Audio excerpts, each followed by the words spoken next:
Leo tunakutukuza Jehova. Asante Bwana kwa uaminifu wako. Asante Bwana kwa nguvu zako. Hakika Mungu naweza Bwana. Hakika Mungu naweza Bwana. Tunaliadhimisha jina lako. Tunalitukuza jina lako. Asante kwa uaminifu wako. Asante kwa uwepo wako. Wewe peke yako ni mwaminifu. Wewe peke yako ni mkuu Bwana. Ninakutukuza Jehova. Asante kwa uaminifu wako. Asante kwa nguvu zako. Hakika peke yako ni mwaminifu. Hakika peke yako ni mkuu Jehova.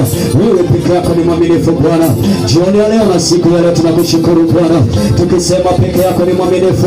Asante kwa kutupa uhai tena jioni ya leo. Asante kwa kutuwezesha tena siku ya leo. Asante Bwana, tunakutukuza. Tunaungana na watu wa Barakuni tukisema asante Bwana. Tunaungana na watakatifu mahali hapa tukisema asante Bwana. Asante Jehova, tunakutukuza. Asante Bwana, tunaliadhimisha jina lako. Oh, asante Bwana, tunakutukuza peke yako. Wewe peke yako ni mwaminifu. Wewe peke yako ni mkuu Bwana. Asante kwa kutupatia uzima tena. Asante kwa kutupa nguvu tena. Asante kwa kutupa uwezo tena. Asante kwa kutuwezesha kuwa hai tena. Asante, asante, asante Bwana. Tunakushukuru Jehova. Asante kwa neema yako. Hakika wewe ni Ebeneza. Hakika wewe ni Mungu mkuu Bwana. Umemwezesha kila mmoja ali hai siku ya leo. Umemwezesha kila anayesikiliza sauti hii Bwana jioni ya leo. Tunakushukuru tena Bwana tukisema asante. Hakika wewe ni Ebeneza Bwana. Hakika wewe ni mkuu Jehova. Asante kwa uaminifu wako. Hebu inua tu sauti yako mshukuru Mungu. Asante Bwana kwa neema yako. Asante Bwana kwa uwepo wako. Asante Bwana kwa nguvu zako. Hakika Mungu naweza Bwana. Hakika Mungu naweza Bwana. Tunakutukuza kwa neema yako. We thank you Lord. We thank you Father. We thank you Jesus. We thank you Lord. Asante Bwana kwa uaminifu wako. Hakika Mungu naweza Bwana. Jioni ya leo tunakushukuru. Jioni ya leo tunasema asante. Umetuwezesha kuwa hai tena Bwana. Asante kwa ajili ya mtu huyu Bwana aliyefika tena jioni ya leo mahali hapa, maana umemwezesha Bwana. Asante Jehova, tunakutukuza. Asante Bwana, tunakuadhimisha. We thank you Jesus. Asante Bwana, mamlaka yako Bwana imetuwezesha tena. Mamlaka yako Bwana imetuinua tena. Tunakushukuru Jehova. Asante kwa uaminifu wako. Asante Bwana, wewe peke yako ni mwaminifu. Hakika wewe ni Mungu Bwana. Hakika wewe ni mkuu Bwana. Umetuwezesha kuwa hai tena. Sisi ni akina nani Bwana hata tukawa hai tena siku ya leo? Sisi ni akina nani Bwana hata tukawa hai tena siku ya leo? Tunakushukuru Jehova. Tunasema asante Bwana. Asante kwa kutuwezesha Bwana. Yawezekana wako mamilioni ambao Bwana hawajaiona tena siku ya leo. Yawezekana wamekutwa na mauti Bwana. Sisi ni akina nani hata Bwana tusikuadhimisha? Sisi ni akina nani tusiseme asante Bwana? Umetuwezesha Jehova. Haijalishi tuna changamoto gani, haijalishi tunapita maumivu gani, lakini Mungu umetuwezesha hata kwa pumzi Bwana. Umetuwezesha hata kwa uhai Bwana, kwa maana unatupenda Jehova, kwa maana unatupenda Mungu. Asante Bwana kwa neema yako. Asante Bwana kwa nguvu zako. Asante Bwana kwa uhai wako. Asante Jehova, tunakushukuru. Asante Bwana, tunaliinua jina lako. Asante Mungu, tunakutukuza. Wewe ni mwaminifu Bwana. Oh, tunakuinua peke yako. Oh, tunakutukuza Jehova. Asante Bwana kwa neema yako. Asante Bwana kwa nguvu zako. Jehova, Jehova umetuwezesha. Jehova umetuwezesha Bwana. Yesu umetuwezesha tena. Yesu umetuwezesha tena. Asante Bwana kwa neema yako. Asante Bwana kwa nguvu zako. Inua tu sauti yako mwambie Bwana asante. Tunakushukuru Jehova. Asante Bwana kwa ajili ya watu wote wa Barakuni walio hai siku ya leo. Bwana haijalishi wameokoka waliokoka, lakini kwa kuwa umewawezesha Bwana, kwa kuwa Bwana umewapo hai, tunakushukuru kwa ajili yao. Asante kwa ajili yao Bwana. Asante kwa ajili yao Bwana. Haijalishi wanakukiri au Bwana hawajakukiri, lakini Mungu kwa uhai ulio nao Bwana, kwa uhai walio nao Bwana, ni kwa neema yako tu Bwana, ni kwa uwezo wako tu Jehova. Asante, asante Mungu. Tunakushukuru Bwana. Tunasema asante Jehova. Tunasema asante Bwana. Asante kwa neema yako. Asante kwa nguvu zako. Asante kwa uwepo wako. Ili watu sauti yako mshukuru Mungu. Mwambie tu Mungu asante. Hata kama hujui kuomba wewe sema tu asante Mungu. Umeniwezesha kuwa hai. Asante Mungu. Umeijalia familia yangu tena. Umeipa uzima siku ya leo. Ili watu sauti yako.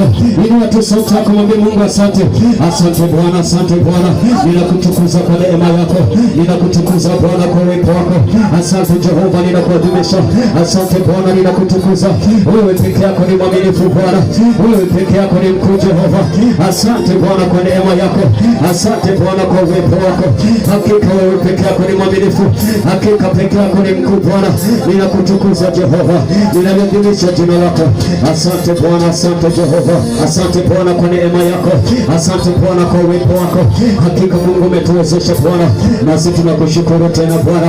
Tunasema asante Mungu wetu, asante Mungu wangu na Baba yangu, maana umetuwezesha tena Bwana kwa hai, nasi tunakushukuru Jehova, tukisema wewe peke yako wa kuinuliwa Bwana, wewe peke yako wa kuinuliwa Bwana, wewe peke yako wa kutukuzwa Bwana.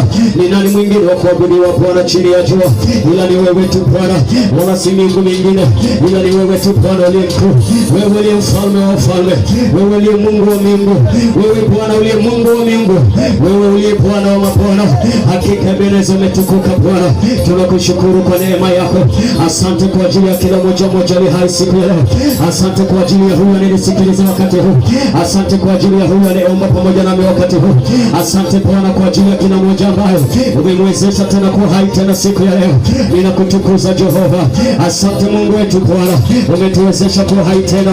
Hakika wewe ni Ebeneza, hakika wewe ni mwaminifu, hakika wewe ni mkuu Bwana. Asante kwa uaminifu wako, asante kwa nguvu zako, asante kwa uwepo wako, asante Bwana jemedari wetu, asante Bwana, Bwana wa vita, asante Mungu wetu ni hai. Tunakushukuru Bwana, tunasema asante Jehova, hakika unaweza Bwana, hakika ni mwaminifu Jehova. Umetuwezesha tunakuadhimisha Bwana, umetuwezesha tunakuadhimisha Bwana, umetuwezesha Bwana, tunakuadhimisha tena. Tunasema asante Jehova, tunasema asante Bwana, tunasema asante Mungu, tunasema asante Yesu, tunasema asante Yesu ni hai, tunasema asante Mungu wetu Bwana. Umetuwezesha tena siku ya leo, umetuwezesha kuwa hai tena Bwana, umetuwezesha kuwa hai tena Bwana. Hakika wewe ni mwaminifu, hakika wewe ni mkuu Bwana. Ninakutukuza Jehova, ninaliadhimisha jina lako. Rabaka ya rabasaka, asante Bwana kwa neema yako, asante Bwana kwa uaminifu wako. Wewe ni mwaminifu Bwana, asante kwa neema yako, asante Bwana kwa nguvu zako, asante Bwana kwa uwepo wako, asante Bwana kwa rehema zako. Hakika wewe ni Mungu Bwana, unaturehemu kila wakati. Sisi tunakosa Bwana mbele zako, Mungu waturehemu Bwana. Tunasema Bwana wewe ni mwaminifu, tunasema ni Mungu mwingi wa rehema Bwana. Wewe si mwingi Bwana wa hasira, bali ni mwepesi Bwana wa kusamehe. Wewe peke yako ni mwaminifu Bwana, nasi tutasogea mbele zako Bwana kwa mabaya na maovu yote Bwana tuliyotenda, kwa kujua ama kwa kutokujua Jehova. Ukaturehemu tena jioni ya leo Bwana, kila mmoja wao Bwana aliyekukosea tena Bwana ukamsamehe Jehova. Tunasema samaha yako Bwana, tunasema rehema zako Mfalme, ukaturehemu Bwana. Rehemu watu wako Jehova, rehemu nafsi zetu Bwana, rehemu mioyo yetu Bwana, rehemu nafsi zetu Bwana, rehemu mioyo yetu Bwana, rehemu Bwana watu wako, rehemu watu wako eneo hili Bwana. Yawezekana wamekukosea Bwana, na ndio maana kwa sababu hiyo wanaomba hawafanikiwi, kwa sababu dhambi zinanena ndani yao, kwa sababu mabaya yananena ndani yao Bwana. Tuaja mbele zako Jehova, tukisema samaha yako Bwana, tukisema rehema zako Mfalme. Ukaturehemu Bwana, ukaturehemu Mfalme, ukaturehemu Jehova. Rehemu mioyo yetu Bwana, yawezekana imewaza mabaya, rehemu mawazo yetu Bwana, rehemu fikra zetu Bwana. Yawezekana Bwana tumetafakari mabaya, tumetafakari ubatili Jehova, ukatusamehe Bwana. Tusamehe mioyo yetu, samehe miili yetu Bwana, samehe kuenenda kwetu Bwana, samehe kutoka kwetu Bwana, samehe kuingia kwetu Bwana, samehe kuongea kwetu Bwana, samehe kuwaza kwetu Jehova. Yawezekana tumewaza ubatili Bwana, yawezekana tumewaza uovu Bwana. Samehe Bwana, samehe watu ibada kuni Jehova, samehe watu wote wa Shinyanga Bwana, samehe watu wote wa Tanzania Bwana, ukawarehemu Jehova. Neema yako ikashuke juu yao, rehema zako zikashuke juu yao, masamaha yako Bwana yakashuke juu yao. Mungu katusikie tena Bwana, maana umesema wewe ni Mungu unefuta makosa yote, wala ukumbuki tena Bwana. Umesema kila mtu ambaye atajinyenyekeza mbele zako na akageuka na kuacha uovu wake Bwana, utasikia kutoka juu mbinguni, na utamsamehe Bwana, na kuiponya nchi yake, na kuiponya familia yake. Ukaturehemu Jehova, turehemu Bwana mioyo yetu, rehemu Bwana kuenenda kwetu, rehemu kuongea kwetu Bwana, rehemu kuona kwetu Bwana. Yawezekana tumeutazama uovu, yawezekana tumenena mabaya, yawezekana tumewaza mabaya Jehova. ukawasamehe Bwana, na magonjwa Bwana walio nayo, yawezekana ni dhambi zao, yawezekana ni ubatili ndani yao, yawezekana ni mabaya ndani yao. Wewe ukatuhurumie tena Bwana, tunasi damu yako ikanene mema ndani yetu, tunasi masamaha yako yakawe matunda mema ndani yetu, tunasi rehema zako zikawe ndani yetu Bwana, tunasi rehema zako, tunasi masamaha yako Bwana yakawe ndani yetu. Ukatuhurumie tena Jehova, ukatuhurumie tena Mfalme, ukatuhurumie tena Bwana. Tazama Bwana vilio vya wana wako, tazama vilio vya watu wako Bwana, wanasi rehema zako Jehova. Ukatuhurumie tena Bwana, ukatuhurumie tena Jehova, ukatuhurumie tena Mfalme, tuhurumie tena Bwana, ukatuinue tena Bwana, ukatusamehe tena Bwana. Jioni ya leo tunaungama Bwana, jioni ya leo tunasi rehema zako, jioni ya leo tunasi masamaha yako, jioni ya leo tunasi rehema zako, jioni ya leo tunasi masamaha yako Jehova. Ukatuhurumie Jehova, ukatusamehe Jehova, ukatuhurumie, tuhurumie tena Bwana, ukatuhurumie tena Jehova, ukatuhurumie tena Bwana, ukatuhurumie tena Bwana, ukatuhurumie tena Jehova, ukatusamehe tena Bwana, ukatusamehe tena Jehova, ukatuhurumie tena Bwana. Asante Bwana kwa masamaha yako, asante Bwana kwa neema yako. Ibulia tu sauti yako, mwambie Bwana asante. Mwambie tu Bwana asante, asante Mfalme, asante Bwana wa mabwana. Tunakushukuru Bwana kwa masamaha yako, asante kwa kutuhurumia tena Bwana, asante kwa kutuhurumia tena Mfalme, asante kwa kutuhurumia Bwana, asante kwa kutusamehe Bwana, asante kwa kutusamehe, asante kwa kutuhurumia, asante kwa kutusamehe. Tunakushukuru Bwana, asante Bwana, maana wewe ni mwaminifu. Roho wako akawe pamoja nasi Bwana, wakati huu akatuongoze. Asante Bwana kwa neema yako, maana tunajua ya kwamba upo pamoja nasi, tunajua Roho wako yupo pamoja nasi, tunajua Bwana upo pamoja na watu wako, tunajua upo pamoja na watu ibada kule, tunajua upo pamoja na watu ibada kule, tunajua upo pamoja na watu wa Shinyanga, tunajua upo pamoja na watu wa Shinyanga Bwana, tunajua upo pamoja na watu wa Tanzania Bwana, nasi tunaachilia uwezo na mamlaka ndani ya mji wa Shinyanga Bwana. Asante kwa neema yako, maana umekwisha kuachilia mafuta Bwana ndani ya Shinyanga hii, umekwisha kuachilia baraka, umekwisha kuachilia malango, umekwisha kuachilia mafanikio, umekwisha kuachilia uponyaji, umekwisha kuachilia mamlaka.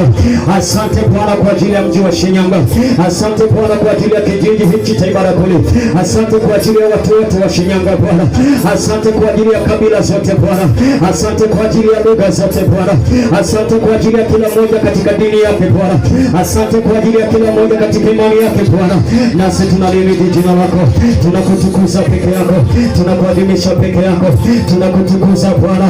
Asante Jehova, asante Bwana, asante kwa neema yako, asante Bwana kwa neema yako, asante Bwana kwa nguvu zako. Hakika wewe ni Ebeneza, hakika peke yako ni mwaminifu. Ninakutukuza Mfalme, ninalinua jina lako Bwana, ninasema asante kwa neema yako, ninasema asante kwa nguvu zako. Hakika peke yako naweza, hakika peke yako ni mwaminifu, wewe peke yako naweza Bwana, wewe peke yako ni Mungu mkuu Jehova.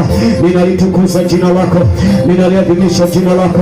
Asante kwa uaminifu wako, asante Bwana kwa nguvu zako. Wewe peke yako ni mwaminifu, wewe peke yako ni mkuu Bwana. Ninakutukuza Jehova, asante kwa uaminifu wako, asante Bwana kwa nguvu zako. Hakika peke yako ni mwaminifu, ninalitukuza jina lako, ninaliadhimisha jina lako. Hakika wewe ni Mungu Bwana.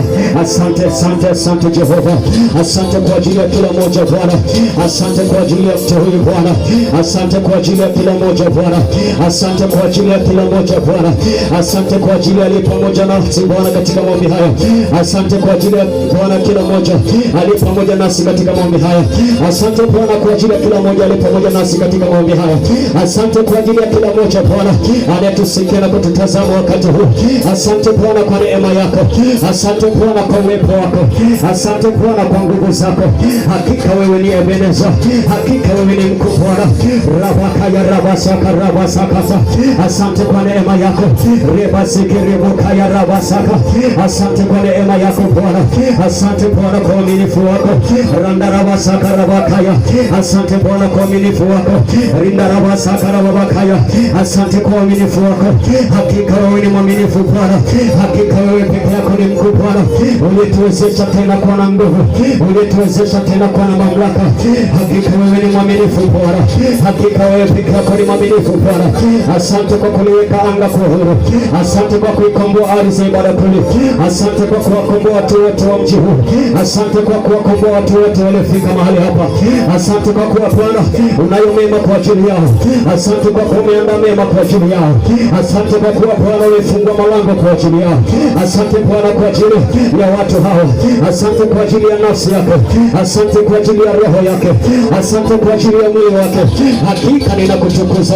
Asante Jehova, wewe peke yako ni mwaminifu Bwana.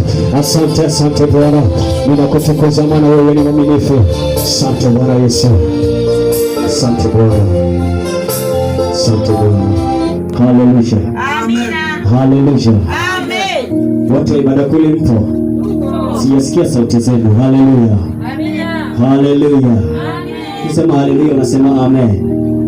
Haleluya, amen, haleluya, amen, amen, amen. Nina mtu aliye hai mahali hapa. Amina, haleluya, haleluya, amen. Yes, ni wakati mwingine na siku nyingine nimekuja tena, kama ambavyo nilisema nitafika tena siku ya Ijumaa, na Ijumaa ndio leo. Kwa hivyo tunasonga mbele.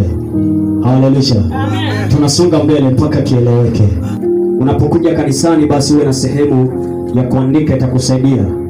Sawa watu wa Mungu? Amen. Na wapenda sana, tusonge mbele. Bwana ndiye kimbilio langu na mkombozi wangu. Ujumbe unasema Bwana ndiye kimbilio langu na mkombozi wangu. Mwambie jirani yako, Bwana ndiye kimbilio langu.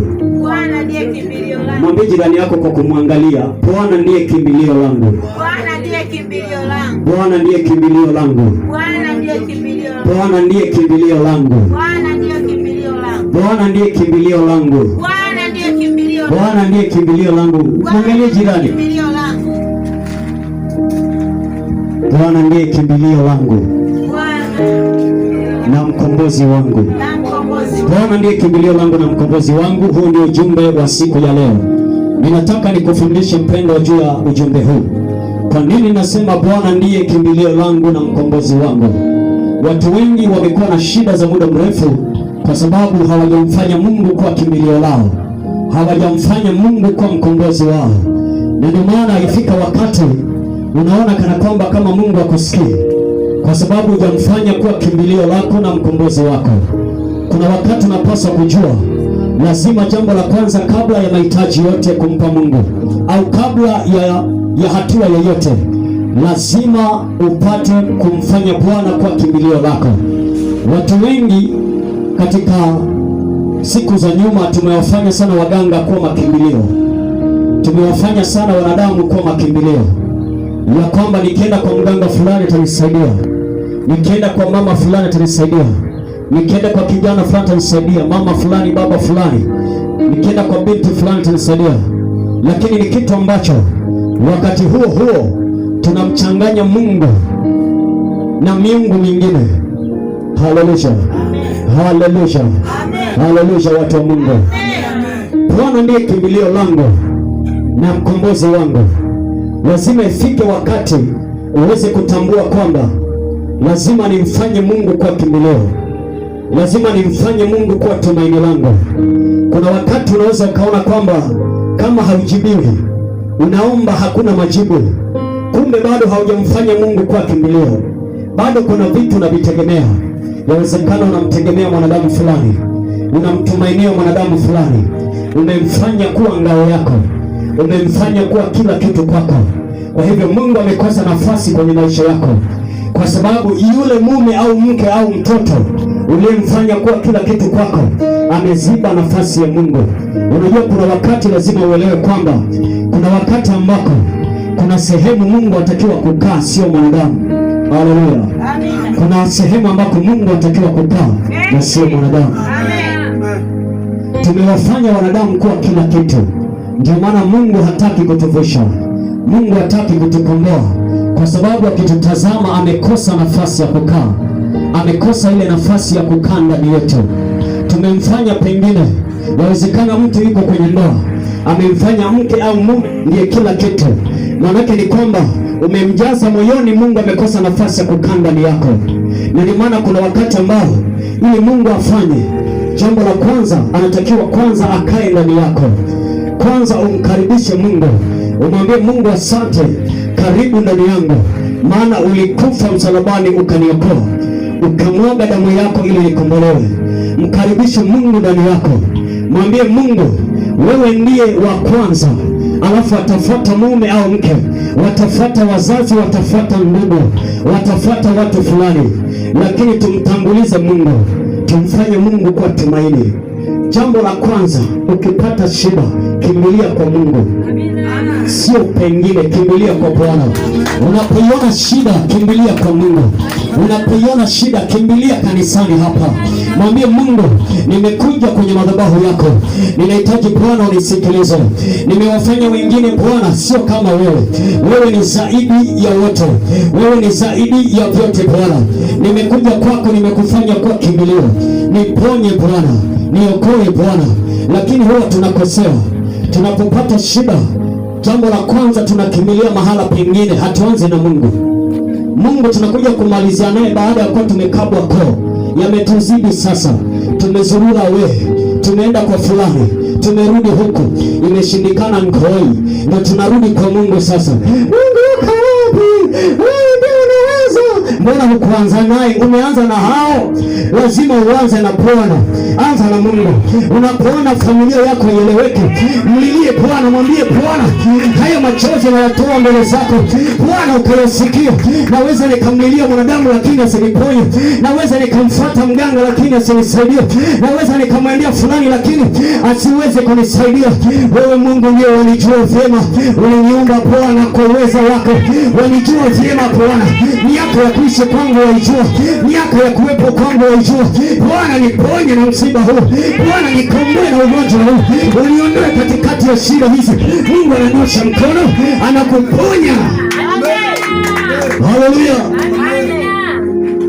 Kuna watu inafika mahala wanawafanya mpaka watumishi kuwa kama Mungu wao. Hapana, Mungu ni Mungu mmoja tu.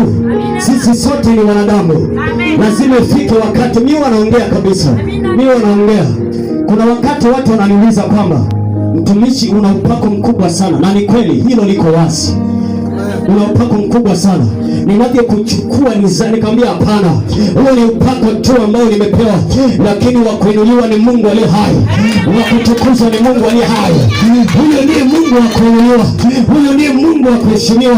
Kwa hiyo mfanye kuwa kimbilio lako, mfanye kuwa tegemeo lako, mfanye kuwa kila kitu kwako.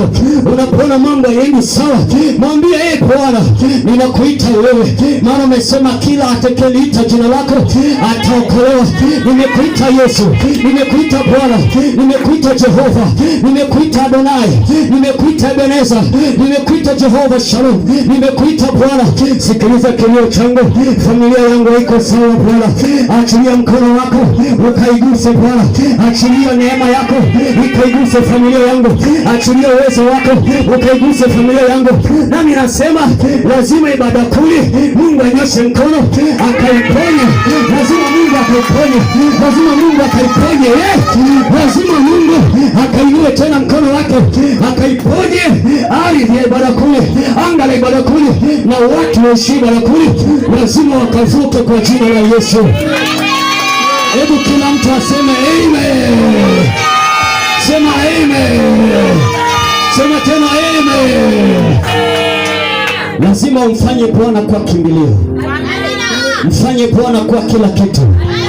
Hakuna Mungu mwingine isipokuwa ni yeye tu.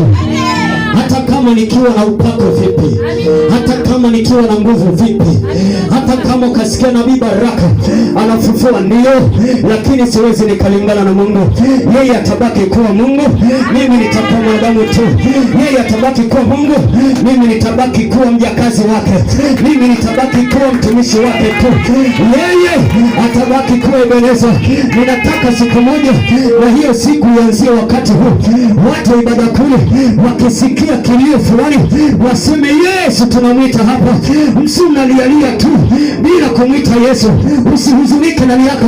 Ukiona kuna kishindo cha maumivu, mwambie Yesu, haya ni maumivu, siyawezi. Bwana, shuka mahali hapa, haya maumivu siyawezi. Shuka mahali hapa. Wewe ndiye kimbilio langu Bwana, wewe ndiye mkombozi wangu Yesu. Ninakuita wewe. Yawezekana Nabii Baraka aliomba bado sijapona, lakini Mungu wewe haujashindwa. Ninakuita kwa mkono wako Bwana, sio tena kwa mikono ya Baraka, sio tena kwa mikono ya Ana. Hiyo ni mikono yako Bwana, sio tena kwa mikono ya Glory, sio tena kwa mikono ya mtu yote. Achilia mkono wako Bwana. Yawezekana huu ni mkono wa Baraka, lakini mkono wako ni mkuu kuliko mkono wa Nabii Baraka.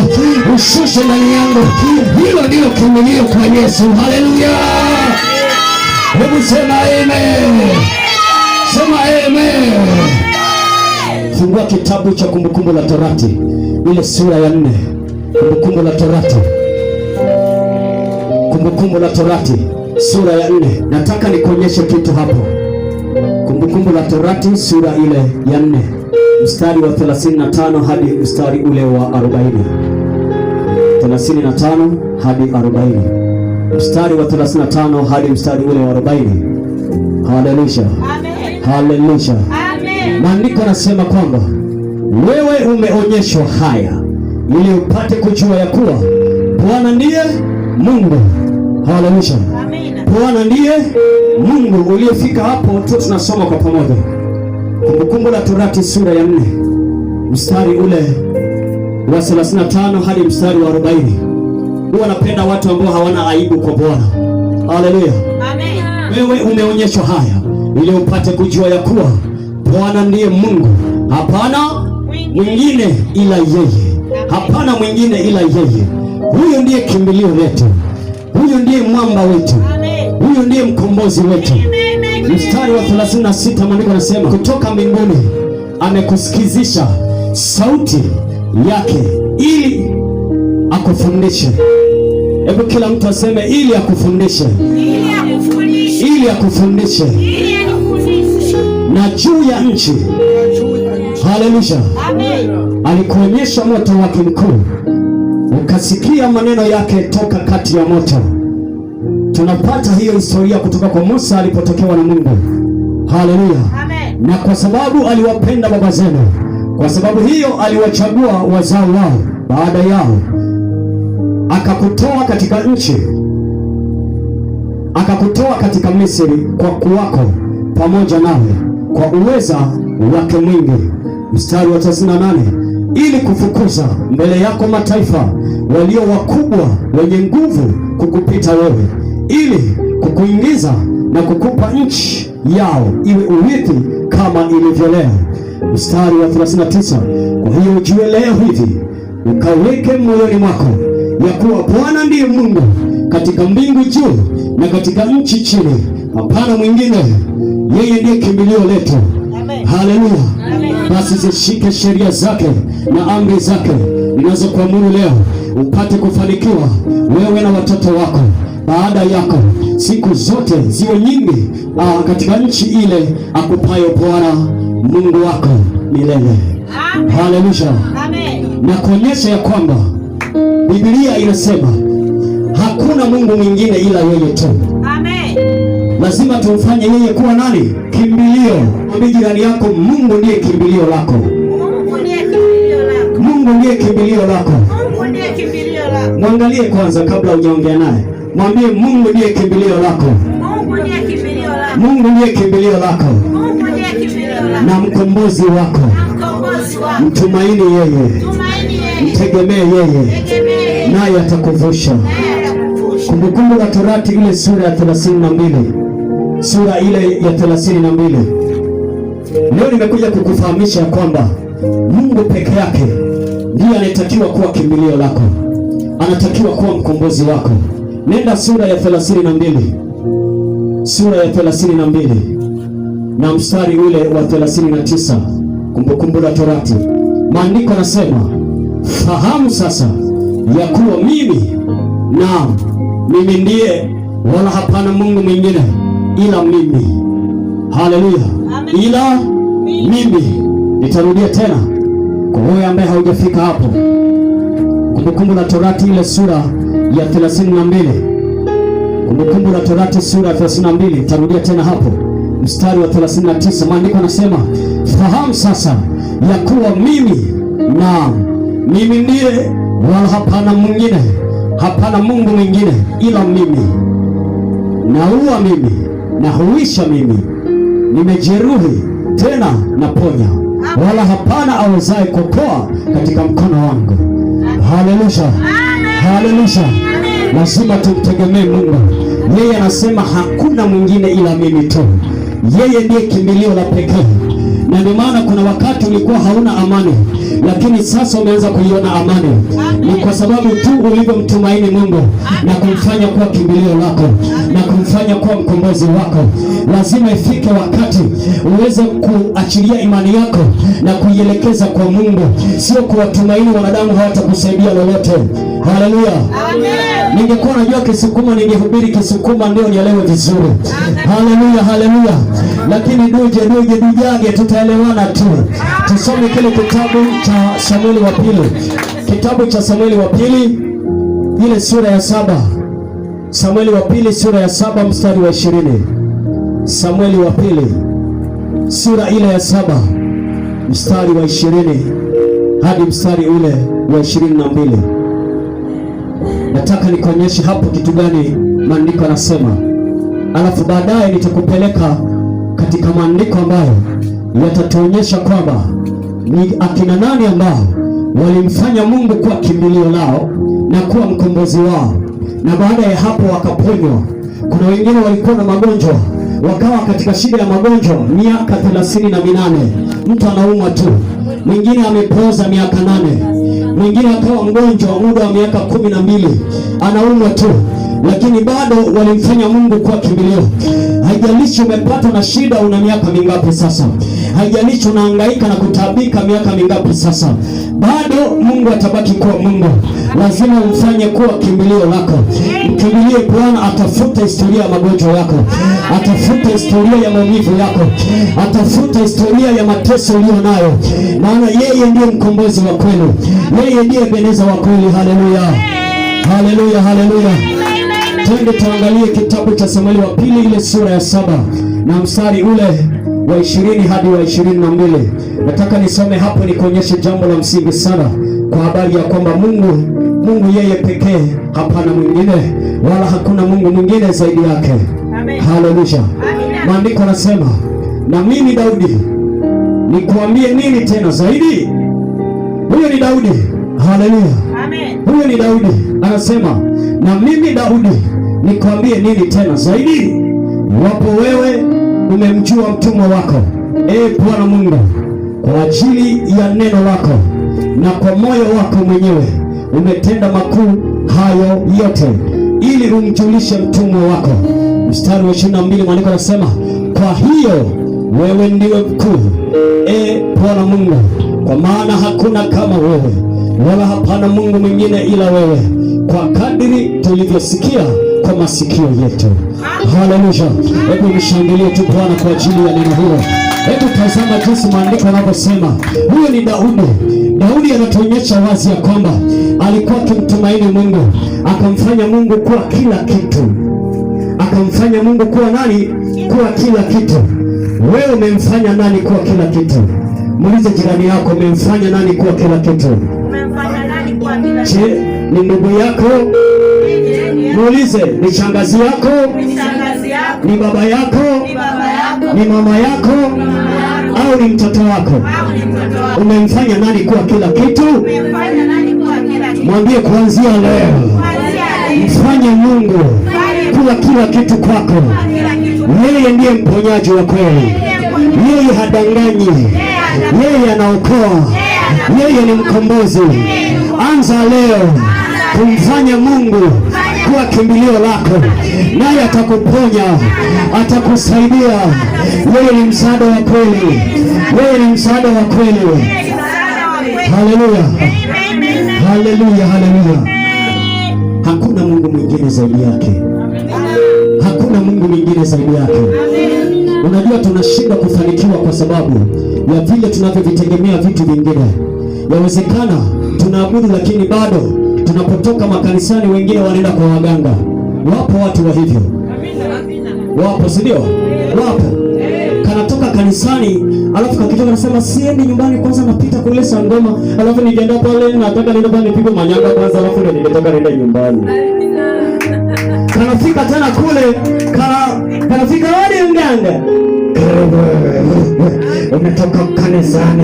Yeye mganga umejuaje? Yaani yeye na mganga wote ni wambea. Haleluya.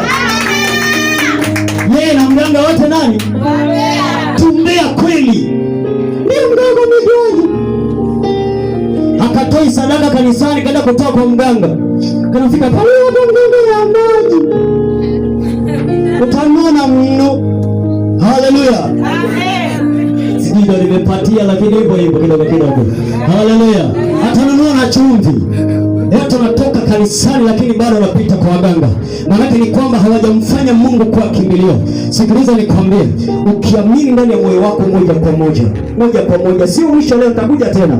Yaani ibada kuni itainyoosha. Hiyo lazima iwe hivyo. Ibada kuni lazima niinyooshe. Haleluya. Sio mwisho leo. Ibada kuni lazima inyooke. Amina. Mwambie jirani yako lazima inyooke. Lazima watu waokolewe. Lazima watu waokolewe. Hizi siku mbili ni kama nimekuja kuwasalimia. Tutatengeneza mkutano mahali hapa, alafu tuje tuungurume vizuri. Hata wiki nzima tutapiga, wiki nzima kelele mwanzo mwisho. Na nitakuja kutabiria. Unajua sijatabiri huku. Ukisikia nabii usifikiri ni kiraka cha mtu. Bado sijatoa nabii hapa, kwa sababu nimefanya kuwa nabii. Nitakwambia hayo yote, lakini jambo la kwanza siku ya leo, mfanye Mungu kuwa kimbilio lako, mfanye Mungu kuwa mkombozi wako. Wale waliokufunga, wamekufunga na kukutesa miaka mingapi, hayo yote nitakufichulia. Wewe kaa tu kwa kutulia, maana Bwana yu hai, ananitumia kwa Roho wake Mtakatifu. Nitakuja kuchimbua, nitakuja kufukua, yote yatakuwa wazi. Haleluya. Kitabu cha Isaya. Bado nimekuja kusalimia tu, nimekuja kutoa salamu, bado sijaja. Nitafanya mkutano hapa. Haleluya. Nitafanya mkutano hapa. Wananzengo walioko pembeni huko watafika hapa na wataokolewa kwa jina la Yesu. Wataokolewa kwa jina la Yesu. Haleluya. Wataokolewa, lazima waokolewe. Haleluya. Kitabu cha Isaya, ile sura ya 45. Isaya 45 na mstari ule wa 2 hadi mstari wa 7. Kitabu cha Isaya, ile sura ya 45 na mstari wa 2 hadi wa 7. Fungua tu Biblia yako, jifunze kufungua Biblia. Nataka nikuonyeshe jambo hapa. Sura ile ya 45 na mstari wa 2 hadi wa 7. Maandiko nasema, nitakwenda mbele yako na kupasawazisha mahali palipoparuza. Nitavunja vipande milango ya shaba na kukatakata mapingo ya chuma. Nami nitakupa hazina za gizani na mali zilizofichwa za mahali pasiri, upate kujua ya kuwa mimi ni Bwana nikuitaye kwa jina lako, na Mungu wa Israeli. Mstari wa 4, kwa ajili ya Yakobo mtumishi wangu na Israeli mteule wangu, nimekuita kwa jina lako, nimekupa jina la sifa, ijapokuwa hukunijua. Mstari ule wa 5, mimi ni Bwana wala hapana mwingine, zaidi yangu mimi hapana Mungu. Nitakufunga mshipi, ijapokuwa hukunijua. Haleluya. Mstari ule wa 5, maandiko nasema hivi, mimi ni Bwana wala hapana mwingine, zaidi yangu mimi hapana Mungu.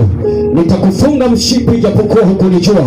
Mstari huo wa 6, ili wapate kujua toka mawio ya jua na toka magharibi, ya kuwa hapana mwingine zaidi ya mimi. Mimi ni Bwana wala hapana mwingine.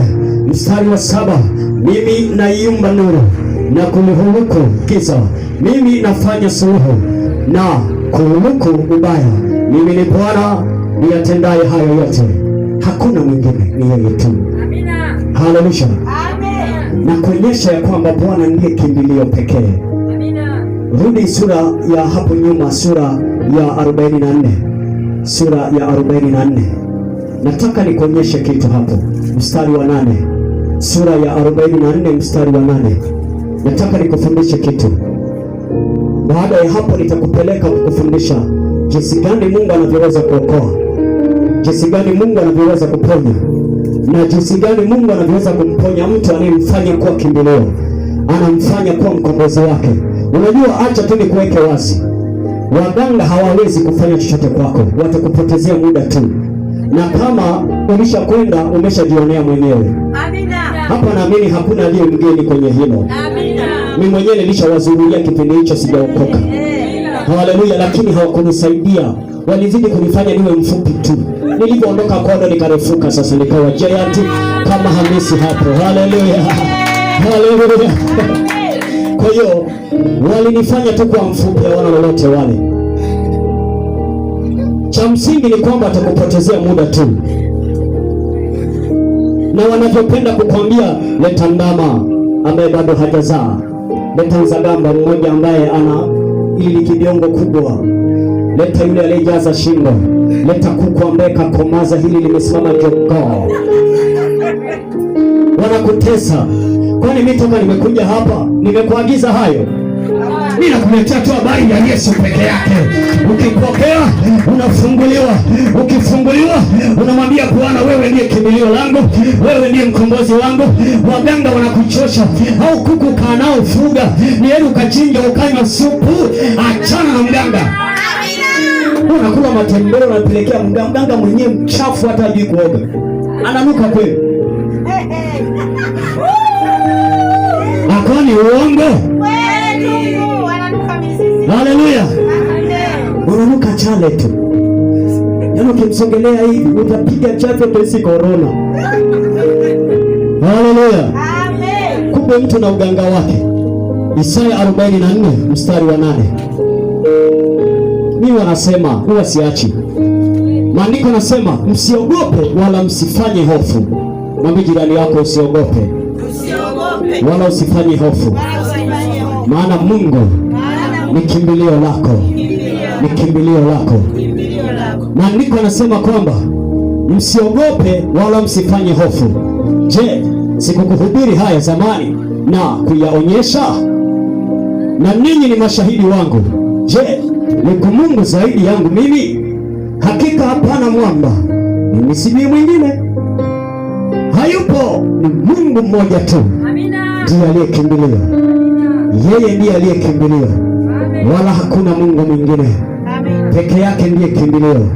Lazima umtumaini yeye. Lazima ifike wakati useme hakika wewe ndiye mwamba wangu, hakika wewe ndiye kimbilio langu, hakika wewe ni mwaminifu na mwema. Wewe ni mwema juu ya maisha yangu, wewe ni mwema juu ya watu wote. Hakika ndiye kimbilio na mkombozi wa wote wa kuitao kwa jina lako. Hakika wewe ni Mungu aliye mkuu na hakuna Mungu mwingine zaidi yako. Haleluya. Haleluya. Lazima umfanye Mungu kuwa kimbilio lako. Amina. Nataka nikuonyeshe kitu. Kuna mtu mmoja alikuwa akiitwa Sara kwenye Biblia.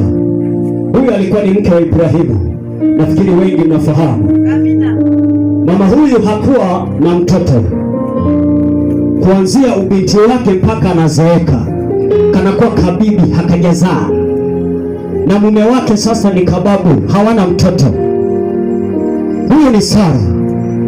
Lakini kwa kuwa alimfanya Mungu kuwa kimbilio, akamwamini Mungu, akaendelea kumwamini Mungu, hakwenda kwa mganga wala hakukata tamaa. Alipanda hemani kile topo siku, aliomba kile topo siku. Lakini shida ya kwetu ni kwamba tunapanda hemani leo, Jumatano ijayo hatuji kanisani. Tunaruka nasema kama nilisali Jumatano, maana yake Ijumaa siendi, nitaenda Jumapili. Sisi ni watu wa kurukaruka, na Mungu anasema kwamba anifanyaye mimi kuwa karibu nami nitamkaribia, atakanifanya kuwa wa kwake kila siku nami nitamvusha. Kwa hiyo unajiwekea likizo mwenyewe. Yawezekana ile siku ambayo Mungu alitaka kukubariki wewe hujafika kanisani. Ndio tatizo hilo. Leo umekuja, Jumapili anaweza asije mtu hapa. Na usije ukawa umekuja kwa sababu nabii amekuja huku. Kwa sababu babu yako kaja. Hata kama nisipokuja Jumapili, nikiweza tafika. Nisipoweza kufika, wewe njoo. Maana Mungu ndiye kimbilio lako. Yeye ndiye mkombozi wako. Njoo mwabudu yeye. Njoo mwite yeye. Hata kama baraka sipokuwepo, Mungu yupo. Asipoongea baraka, yeye ataongea. Mfanye Mungu kuwa kimbilio lako. Haleluya. Mwingine utasikia, nitamkomesha, nitamtafutia kuku nimpe ili nimloge aje tena. Nimpige limbwata aje tena atudilie badakui. Kama umeshaandaa hiyo kuku mlete basi nikake siku leo. Alafu kuja siji kirahisi. Haleluya. Nitakuja tena kwa jina la Yesu kwa sababu nawapenda watu wa ibada kuu. Haleluya. Sara huyu ni mtu ambaye alikuwa akimtumaini Mungu. Lakini sisi tumekuwa na mabwana wawili. Maandiko nasema msiwe na mabwana wawili. Unaabudu kivuli, unaabudu mti, unaabudu mkuki. Bado ukitoka tena ukiomba pale, nisema umenisikia. Alafu ukitoka tena pale, unakuja kanisani. Mapambio na wewe upo. Amen, amen, amen. Manake wewe ni mtu ambaye huwezi kufanikiwa kamwe. Umemfanya mume ndio kwa Mungu wako. Umemfanya mke kwa Mungu wako. Umemfanya mtoto fulani kwa sababu si ndo hako tu ndo kawaraga amekwenda Mungu wako. Hapana, Mungu atakuwa kushika nafasi. Haya mengine ni ziada tu. Huyo ndiye atakaye kubariki na kukuvusha. Huyo ndiye atakaye kuinua. Sikiliza nikwambie, ukimfanya mwanadamu kuwa ndio Mungu wako, siku ukilia hawezi kukusaidia. Siku ukiinama chini hawezi kukuinua. Siku kibara na ugonjwa hawezi kukuponya. Lakini Mungu ukimfanya kuwa kimbilio, yeye anasema hakika kwa kuwa umenifanya kuwa wa kwanza, hata nikuponya. Umenifanya kuwa wa kwanza, hata nikuinue. Umenifanya kuwa mkombozi, hata nikukomboe. Hawezi kamwe Mungu kukuinua kama hujamfanya kuwa tegemeo. Amina. Lazima ifike wakati mwambie Mungu, haijalishi leo haujasema na mimi. Yawezekana umesema na mimi kwa jambo jingine ambalo sijalijua, lakini ninajua kama wewe ndiye tegemezi langu. Nitaendelea kupanda hemani mwako. Nitaendelea kufika kanisani Bwana. Ninajua pale ndiko ambako unakutana na watu wako. Maana iko madhabahu pale. Ninakutana Bwana na watu wako. Ninajua siku ya leo haitanipita Bwana kama ambavyo nimekuja. Sitarudi kama nilivyokuja. Ninajua Mungu utanivusha tu. Ukiwa unakuja, ukitoka tu nyumbani kwako, endelea kuomba ndani ya moyo wako. Kimya ndani ya moyo. Mwambie Mungu, hapana, ikiwa nimelia usiku kucha, sitaki leo ibada ya leo ikanipite hivi. Nataka majibu yangu Bwana. Nimekufanya kwa kimbilio. Nataka Bwana uniokoe. Nimekufanya kwa mkombozi. Nataka Bwana uniguse. Nimekufanya kwa mwamba wangu. Nimekufanya kwa silaha yangu. Bwana nipiganie. Wamesema sifanikiwi. Hao ni wanadamu. Lakini wewe Mungu unasemaje? Hebu niambie nisikie. Wewe Bwana unasemaje? Wao wananitukana. Je, wewe unasemaje? Wao wananizarau. Je, wewe unasemaje? Wao wananishusha thamani. Je, wewe unasemaje? Mungu anasema wewe ni wa thamani. Mungu anasema wewe ni zaidi ya wao. Mungu anasema wewe ni mkuu kuliko wao. Wewe ni tajiri kuliko wao. Anakufanya wewe kuwa kichwa na sio mkia. Anakufanya kuwa juu na sio chini. Anakufanya kuwa ni mwenye akili. Anakufanya kuwa ni mwenye uzao mwingi. Anakuponya magonjwa yako. Anayafuta madonda yako. Anayafuta maumivu yako. Anakutoa kwenye maumivu hayo. Haleluya. Lakini umefanya nani kuwa tegemeo lako? Umefanya nani kuwa tegemeo? Haleluya. Amen. Umefanya manumbu kuwa tegemeo. Hakika mimi bila haya kwa kweli siwezi kushiba. Bila kweli mtu wangu unaongea kweli. Siku hizo unaongea mzuri wewe. Eti wanasapotiana. Haleluya. Wanasapotiana hao. Mwaka huu amesawi. Alafu yanaunga kweli. Mazuri. Yaani bila haya hatutaishi. Bila haya hatutaishi. Wewe utakufa na manungo yako utayaacha. Tegemea Mungu peke yake. Ili yeye achilie baraka ndani ya manungo hayo. aachilie baraka ndani ya chakula chako, ili yeye akubariki na akuinue zaidi. Nami nasema kwa wewe ambaye umeendelea kuhudhuria ibada za hapa, na hata kama wakati mwingine, kwa sababu ni mtu anayesimamia ibada za kule, hata wakati mwingine nikikwama kufika, nitawauliza watumishi wa Mungu huko, nani na nani alifika, nataka niombe kwa ajili yake, nataka nimbariki kwa ajili yake. Nitaingia kwenye chumba cha maombi, alafu ninataka majina yao, nipe majina yao, ninaanza kuomba arabasaka. Mungu gusa watu hawa, gusa fulani bila fulani, usimwache kamwe.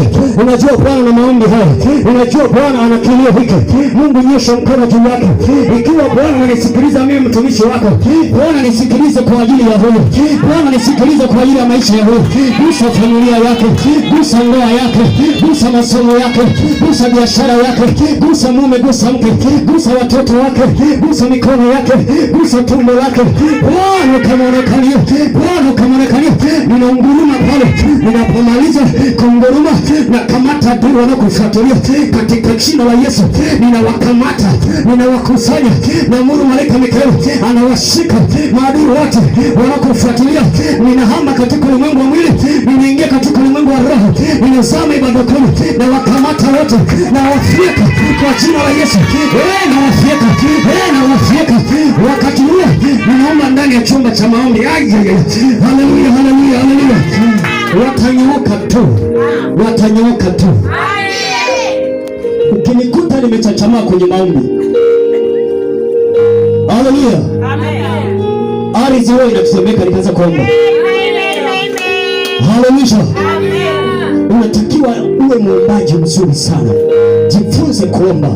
Unajua kuna vitu vingine sio vya kuwekewa mikono. Kuna vitu vingine Mungu anasema hivi, ukinikiri, ukitaja wewe kwa kinywa chako, vinafunguka. Na ndio maana sio kila kitu ulichobarikiwa ni kwa sababu mtumishi alikuombea. No, kuna vingine ni kwa sababu uliomba mwenyewe. Haleluya. Kuna vingine ni kwa sababu uliomba wewe mwenyewe. Lazima ifike wakati unaomba, unamwambia Mungu, niko mbele zako Bwana, mimi ni mja wako, umeniumba kwa sura na mfano wako, niko mbele zako Mfalme. Bwana kanitazame tena, haja ya moyo wangu waijua Mfalme. Nina shida 1 2 3 4 5 7 800. Bwana, haya yote mimi siyawezi. Nimeyabeba lakini yanachosha moyo. Nimevumilia lakini yananiumiza Bwana. Na wewe umesema ni Mungu ambaye unasema ya kwamba njooni kwangu enyi msumbukao na wenye kuelemewa na mizigo, na nitawatoa mizigo yenu. Bwana, nimekuja mbele zako, maana wewe ndiye kimbilio langu, maana wewe ndiye mkombozi wangu. Yawezekana mwanangu anateseka muda mrefu, lakini Mungu Bwana, kwa nini yapone? Je, hauwezi? Ninajua unaweza Bwana. Si wewe uliowaponya wana wa Israeli? Si wewe uliowaokoa Bwana? Si wewe uliowapigania na jeshi la Wafilisti? Si wewe uliowapigania na Misri na Farao? Si wewe uliowapigania mbele ya Farao? Si wewe uliowapigania mbele ya Goliati? Si wewe uliowapigania mbele ya waganga hao? Bwana, simama tena upande wangu. Si wewe uliyesema ni Mungu mkuu kuliko miungu yote? Wewe ni mfalme Bwana, nami nakuita kama mfalme, nami nakuita kama kuhani mkuu, nami nakuita kama Ebeneza. Shuka nyumbani kwangu, tindua uchawi wote uondoke. Shuka nyumbani kwangu, onyesha wote uondoke. Wewe ndiye kimbilio langu Bwana. Wachawi wote wakamate Bwana kwa fimbo na mjeledi wako.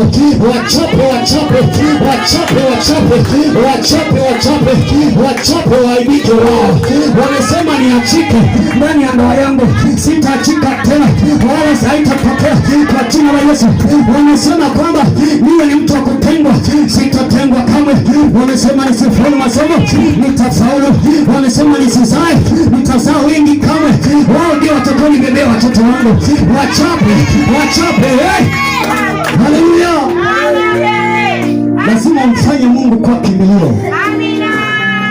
Sara akamtegemea Mungu, akasema hapana, hata kama nimekuwa mzee namna hii, haijalishi, nitaendelea kumkimbilia Mungu, nitaendelea kumkimbilia Mungu, nitasimama mbele za Mungu. Haijalishi nimeombewa lakini bado kuna maumivu, hapana, nitaendelea kukuita Mungu. Sitakushusha Mungu chini thamani yako. Nitaendelea kusema wewe ni Mungu. hakika wewe ndiye kimbilio langu, maana ulisimamisha mbingu hazikushuka chini. Hebu jiulize, haya mawingu na hizo mbingu nguzo gani zimeshikilia? Ukiangalia hapo unaona tu anga, hakuna nguzo iliyoshikilia. Huyu ni Mungu gani anayeweza kusimamisha mawingu hayo? Anaweza akasimamisha mbingu hizo. Yupi ambaye anaweza akaiamuru nyote ikakaa juu haijashuka chini? Yupi ambaye anachipusha mito? Yupi ambaye anaiambia ardhi iweze kustawisha dengu zako? Yupi ambaye anaweza akaiambia ardhi chipua viazi vya huyu, chipua mandege ya huyu, chipua maboga ya huyu? Ni nani wengine? Hakuna. Yeye ndiye kimbilio, yeye ndiye kimbilio. Hebu sema, wewe ndiye kimbilio langu, wewe ndiye kimbilio langu. Sitakuacha Bwana, nitakuabudu wakati wote. Nataka nikupe siri moja. Kuna wakati Mungu anapima moyo wa mwanadamu, anakupima. Jifunze sana kumwabudu Mungu kile unapoita ibada. Wenzetu wanasema you never know, yani huwezi ukajua kwamba ni muda gani na ni ibada ipi itakayokuwa baraka kwako. Usipende kuchagua ibada. Ibada zote fika, huwezi jua ile ambayo wewe unaona ni ya kawaida ndio siku ambayo Mungu ameiandika kwa ajili yako. Ndio siku ambayo Mungu ameiandaa kwa ajili yako. Kule kanisani makao makuu, kuna wakati ilifika ibada za katikati watu hawafiki. Nikawanyoosha, nikawaambia sikilizeni, mkija Jumapili mnamtaka nabii siwaombee. Alafu na jambo jingine, acha niwafundishe kwamba, nikawaambia kuna wakati ambao unasema hii ni ibada ya katikati, nitaenda Jumapili. Muujiza wako umeuacha siku ya Jumatano au siku ya Ijumaa, umeuacha muujiza wako. Walipotekeleza maneno haya wakayafuata, wengi wakaanza kufunguliwa ibada za katikati, wengi wakaanza kuvushwa. Na leo hii nakwambia kuna watu zaidi ya 100 pale wameponya magonjwa yao kupitia ibada za katikati ya wiki. Nami nakwambia ukizishikilia huwezi jua ni saa ngapi na ni siku gani Mungu ameiandaa kwa ajili yako. Nifanye kanisa hili kuwa kimbilio lako. Hebu jiulize, kwa nini tusingeweka Ndara kule? Kwa nini tusingepeleka Itogo nini sio? Kwa nini tusingepeleka Kolandoto sio wapi? Kwa nini tusingepeleka? Hebu jiulize. Kwa nini tusingeenda Mwadui? Kwa nini tusingeenda Maganzo sio? Kwa nini tusingeenda Matanda? Kwa nini tuje huko? Mungu anakusudi na wewe unaishi mahali hapa. Mungu anakusudi na wewe. Kwa hiyo zifuatilie ibada hizi, utavuka. Amina. Usichague ibada. Mwambie Mungu, ninajua kati ya ibada 3 kwa wiki, Jumatano, Ijumaa na Jumapili, ninajua kabisa wiki haitanivuka. Mungu utasema nami kwa siku moja. Acha niziatamie siku zote. Ikiwa Jumatano Bwana ninapanda hemani mwako, ninapanda hemani mwako Bwana. Ikiwa sio leo nitakuja tena Ijumaa, ikiwa sio leo nitakuja tena Jumapili, ikiwa sio nitakuja tena Jumatano. Ninajua kuna siku unaiandaa Bwana ambayo itanifuta kilio changu, itanifuta machozi yangu, itanifuta kilio changu. Nitapanda hemani wakati wote Bwana, kama Hana alipopanda akamzaa Samueli.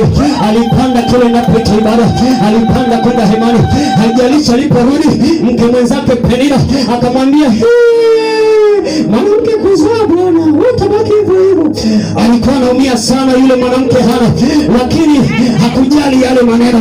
Pamoja na kwamba yule Penina aliendelea kumchokoza na kumchokora, lakini aliumia. Akasema hapana, panapo ibada nitapanda kanisani.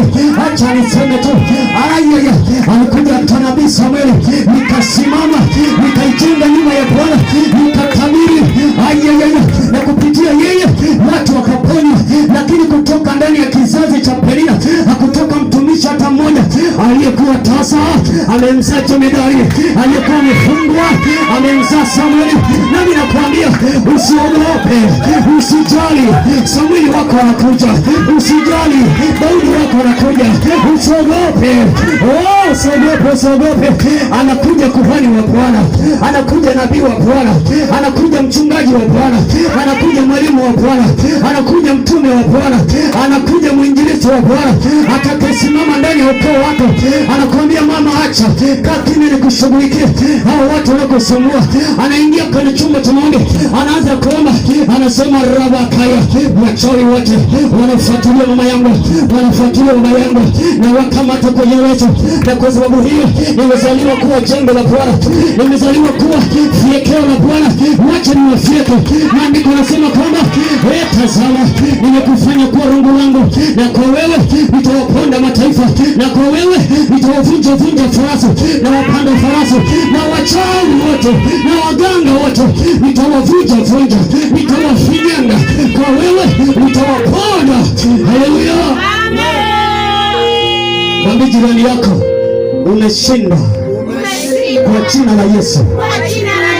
Fungua kitabu cha Waebrania, waraka kwa Waebrania ile sura ya 11, sura ya 11 na mstari wa 11. Usikate tamaa mpendwa, Mungu ndiye kimbilio lako, na kuhakikishia ukizifuata na kuzienendea vyema ibada za hapa, utafanikiwa sana. Mimi najua utafanikiwa sana. Nakwambia kitu ambacho kipo, kwa sababu mimi mwenyewe nimeokoka vizuri tu, ni muda mrefu sasa. Ninafahamu kwamba kuna faida gani ya kuhudhuria ibada zote. Nisizichague ibada, kuna faida gani? Faida iko kubwa sana. Haleluya, faida iko kubwa sana. Barikiwe sana mtumishi wa Mungu ambaye na watumishi wote ambaye wamewahi kutoa vitu hapa. Mungu akubariki sana, na sitaacha kuomba kwa ajili yako. Mbarikiwe sana watu wote. Haleluya, barikiwe sana. Yule anayefanya kazi ya Mungu kwa jambo lolote lile, hata kama ukaja ukafagia vumbi ya hapa, Mungu lazima akuhesabie, kwa sababu hapa ni pa muhimu kuliko nyumbani kwako. Usipoone tu pako hivi, ni pa muhimu kuliko nyumbani kwako, kwa sababu hapa ndiko Mungu anakoongea na watu, hapa ndiko Mungu anakosema na watu mpendwa. Haleluya. Kwa hiyo usione ajabu kuja kufanya chochote kanisani. Wewe njoo tu, sio mpaka uambiwe njoo fagia ondoka. Kuna kitu Mungu atafanya. Kuna vitu vingine tunabarikiwa sio kwa sababu tunaomba au tunaombewa, ni kwa sababu nimekuja nikafagia, ni kwa sababu nimekuja nikamwaga maji hapa, ni kwa sababu nimekuja nikatengeneza vitambaa, ni kwa sababu nimekuja nikasafisha mahali hapa. Maana Mungu anasema huyu ni mtu ambaye thawabu yake kamwe haitamwondoka. Maana kanifanya mimi kuwa tegemeo, na ameifanya nyumba yangu kuwa ya msingi. Haijalishi kama una nyumba nzuri kiasi gani, unaishi gorofani, unaishi kwenye nyumba yenye tiles, nyumba ambayo iko vizuri, ni sawa. Lakini nyumba ya Mungu vyovyote vile, hata hapo kwanza ilikuwa mkisali chini ya mtu, hapo ni pa muhimu kuliko nyumba yako, kwa sababu Mungu mahala anapoongea na wanadamu, Mungu mahala anapokutana na watu, hapo ndiko madhabahu yake. Anaweza akakanyaga mtu hata kama ni tajiri kiasi gani, lakini akija mahali hapa anaponya, utajiri wake hautamsaidia, lakini hapo unapopaona hapa ndipo pana uponyaji wake. Haleluya. Maandiko yanasema hivi, kwa imani hata Sara mwenyewe alipokea uwezo wa kuwa na mimba alipokuwa amepita wakati wake. Maana yake alikuwa ameshapitiliza, amekuwa bibi huyu. Haleluya. Amepita wakati wake, kwa kuwa alimhesabu yeye aliyeahidi kuwa mwaminifu. Maana yake alimfanya Mungu kuwa kimbilio. Haijalishi wanadamu wanasema nini, haijalishi wanakuambia wewe utapata ajali, waambie umesema wewe sio Mungu, sitapata ajali. Wewe ni nani? Who are you? Wewe ni nani by the way? Sitapata ajali. Umesema sitajifungua salama. Wewe ni nani? Mungu wangu hajaongea hayo, na kamwe ili kukuaibisha nitajifungua salama. Wanaosema hautasoma, waambie wewe ni nani? Mungu wangu ananiambia nitasoma. Wanaosema ya kwamba hautazaa, waambie wewe ni nani? Mungu wangu anasema nitazaa. Wanaosema sitafanikiwa, waambie wewe ni nani? Waambie Bwana, kwa kuwa upande wangu mimi nitafanikiwa tu kwa jina la Yesu. Hebu sema kwa jina la Yesu. Ninayafuta maneno yote mabaya niliyotamkiwa na wanadamu, niliyotamkiwa na mashetani ya kwamba nisifanikiwe. Kila neno lililo baya ninalifuta kwa damu ya Yesu. kuanzia leo mimi ni mshindi, mimi ni mshindi. Lazima utembee kifua mbele, usitembee na jofofu. Tembea kifua mbele. Haleluya. Unatembea ukimwona mtu anatulia, wewe nimeokoka, mpenda Yesu. Haleluya. Unamwambia punguza wengi tukupe habari ya Yesu. Amina.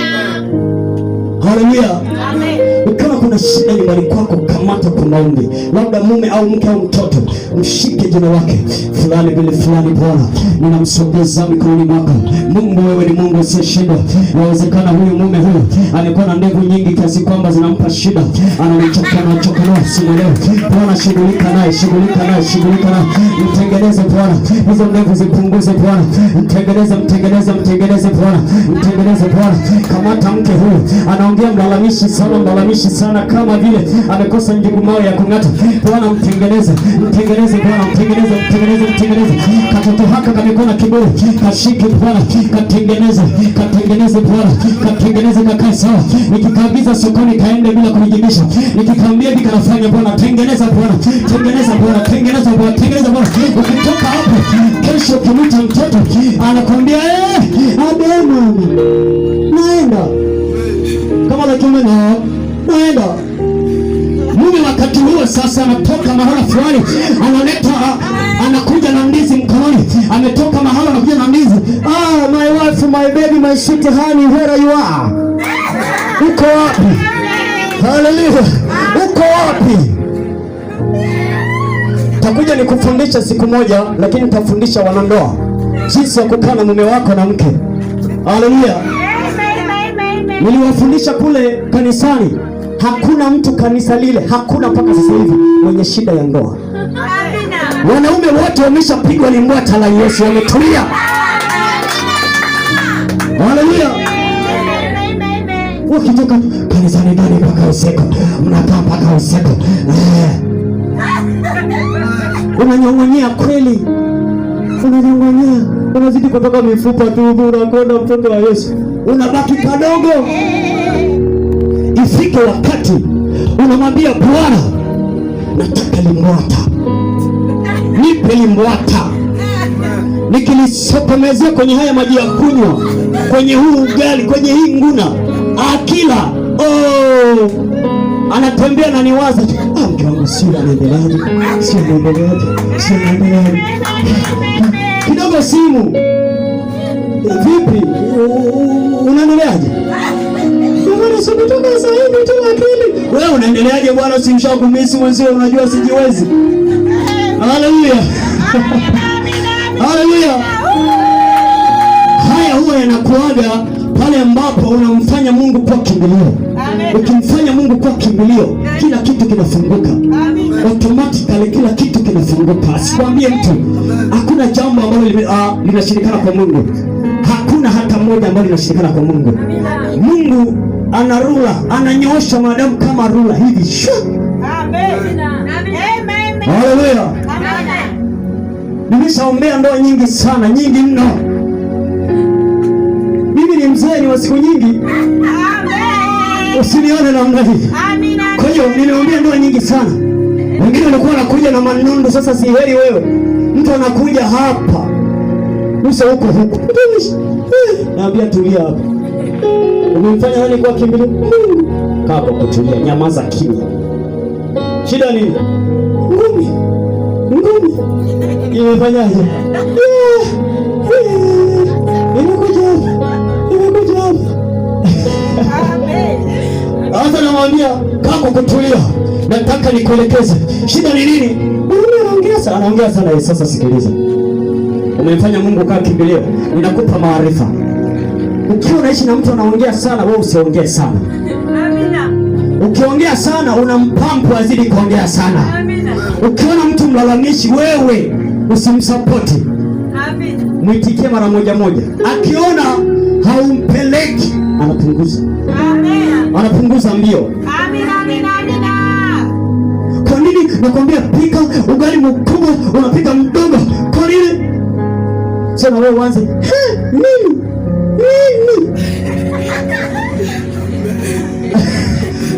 Utanifanyaje? Unafunga sasa na nguo gizu. Utanifanyaje na kwani? Utanifanyaje? Usa unate. Unaanza kutaja na majina ya ukoo. Mimi ni fulani, mimi ni fulani, ndio na ukoo fulani. Usa uone. Sio uko hivyo. Sasa kumbe haujui ya kwamba ukiona mtu amepaniki, wewe kuwa mpole. Hiyo ndio dawa. Lakini ukiongeza moto, moto unawaka. Na moto ukiwaka ndio inavunjika. Haleluya. Mfanye Mungu kuwa kimbilio lako. Sara akamfanya Mungu kuwa kimbilio. Alizeeka. Yaani alikuwa ni mzee kweli, lakini akamzaa mtu anaitwa Isaka naye akamzaa Yakobo. Taifa la Israeli likazaliwa. Amekaa ana miaka 90 ndio mtu anazaa. Mzee kweli. Ni kwa sababu alimfanya Mungu kuwa kimbilio. Lakini sisi ukija leo usipoona hata kitu kamepita, Mungu leo hajaniona, siendi tenda mpaka Jumatano nyingine. Umeona matatizo hayo? Umeona hayo matatizo binafsi? Nimeenda alafu ndo nimeenda, lakini ndo hivyo sasa nimerudi, na nilipoenda nikarudi hamna. Mungu gani sasa? Wanajua wanaimba tu mababia bwana.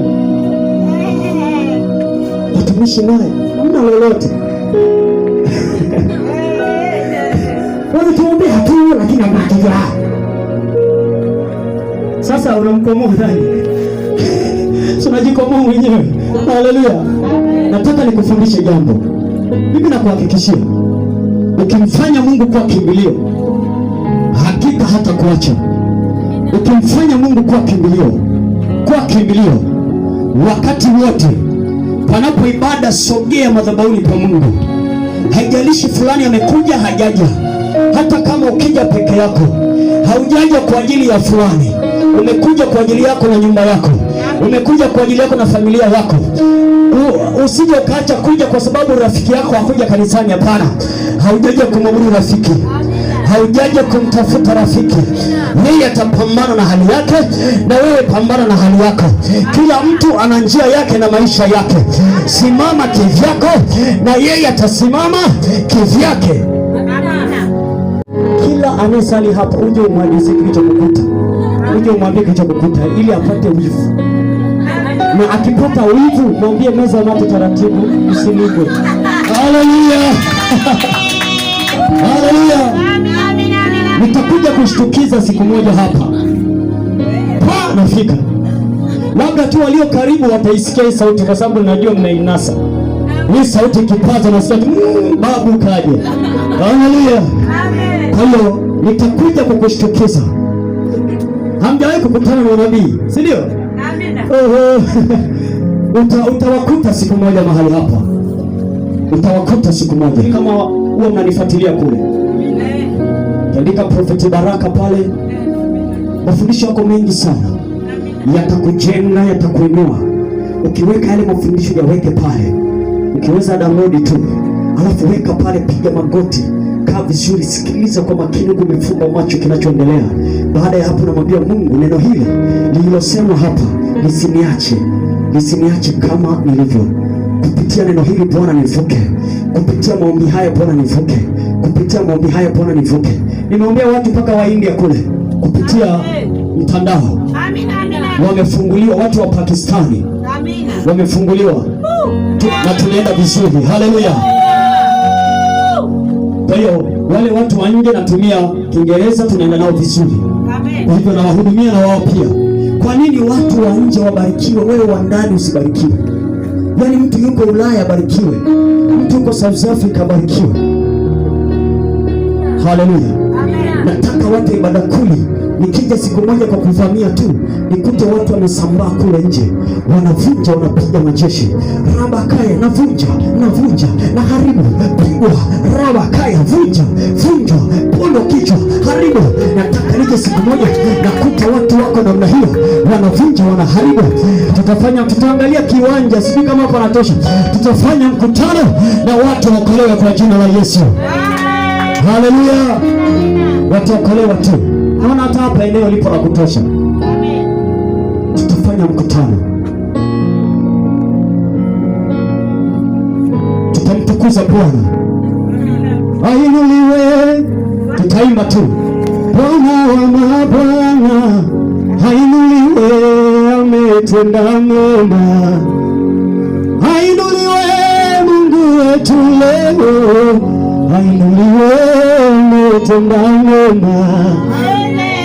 Ametenda mema, ametenda mema, ametenda mema, ametenda mema, ametuokoa, ametuinua. Mpe Yesu makofi, mpe Yesu makofi yako. Haleluya, haleluya. Fungua kitabu kile cha Zaburi, sura ile ya 46. Sura ya 46. Ina dakika kama 22 tu niweza kumaliza nikuache. Mimi nataka ikifika 72 kamili tu nimemaliza. Ili nikuache ukute wewe ulipo kwenye ndoa, ukute hani wako huko.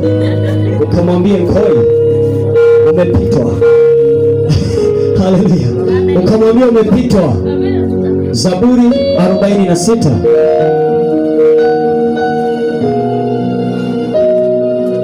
Imetokea kuwakubali sana watu wa ibada kuli, hivyo hivyo mlivyo, hivyo hivyo. Amen.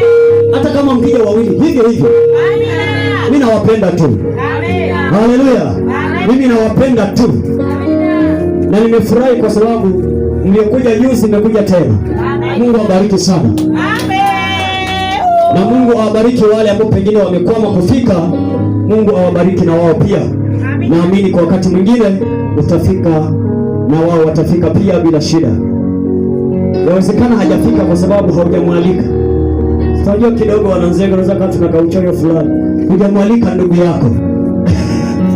Tena unania kuja. Sasa hujamleta. Umemwacha nyumbani kule, anaangaikia sufuria apike. Haleluya. Hao ndio wanaopika alafu hawaivishi. Wanaendelea kupata kesi kwenye ndoa. Mmoja anapika ngandagama chako. Zaburi 46 mstari wa kwanza na wa pili. Tusome wote kanisa. Maandiko yanasemaje? Wetu sisi ni kimbilio na nguvu. Ndio. Msaada uonekana tele wakati wa mateso. Utakaoonekana tele wakati wa nini? Wa mateso. Mstari wa pili. Nijapobadilika nchi, ndio nijapotetemeka milima moyoni mwa bahari. Amen. Maandiko nasema Mungu kwetu sisi ni kimbilio na nguvu. Na ujumbe wetu unasema Bwana ndiye kimbilio langu na mkombozi wangu. Sasa Daudi anasema hivi, Mungu kwetu sisi ni kimbilio. Sasa wewe unamkimbilia nani? Hani niseme. Ukiona mambo yamevurugika, kimbia mbele za Bwana. Unaweza ukamfuata huyo lakini asikusamehe. Njoo mbele za Bwana, mwambie Bwana, ndoa yangu ina shida. Mwambie Bwana, familia yangu ina shida, watoto wangu wana shida. Nimekufanya kwa kimbilio Bwana, kama Daudi katika Zaburi alipokufanya kwa kimbilio. Maana akasema Mungu kwetu sisi ni kimbilio, ni kimbilio. Nimekukimbilia Bwana na nimekuja hemani kwako. Mungu, machozi yangu sitaki yamwagike nyumbani, sitaki yamwagikie barabarani. Nimekuja kuyamwaga Bwana katika hema lako, na kwa sababu hiyo nimekufanya kwa kimbilio. Mungu, niguse Bwana, nimechoshwa na jambo hili kuendelea miaka yote, miezi yote hii, siku zote hizi. Je, Mungu hauwezi? Muuliza na maswali kabisa. Je, Mungu hauwezi? Mungu atakwambia hapana, sijashindwa mwanangu. Na kama umenifanya kimbilio, acha nikuguse leo. Kama umenifanya kimbilio, acha nikuokoe leo. Kama umenifanya kimbilio, acha nikuvushe leo. Mungu anakuvusha wakati huo huo. Haleluya. Mungu anakuvusha wakati huo huo, anakuponya. Zaburi sura ya 59. Yaani usiyumbishwe na vimtu. Usiyumbishwe na vimtu vinavyoongea kwamba wewe utabaki kuwa hivyo hivyo, utabaki kuwa hivyo hivyo, hautaongezeka. Haleluya. Utabaki kuwa hivyo hivyo, umechomoka, hautaongezeka wala hutakuwa na hips kamwe. Na wakati anaongea anashika kiuno, wala utakuwa na hips, utafikiri yeye anazo, utakuwa na hips kamwe. Anakuambia utaongezeka. Mwambie sasa, sikiliza, nitapita wakati mmoja tutakutana wewe mpaka utaniambia hii shoga kulikoni ni Yesu. Haleluya. Ni Bwana huyo. Amina.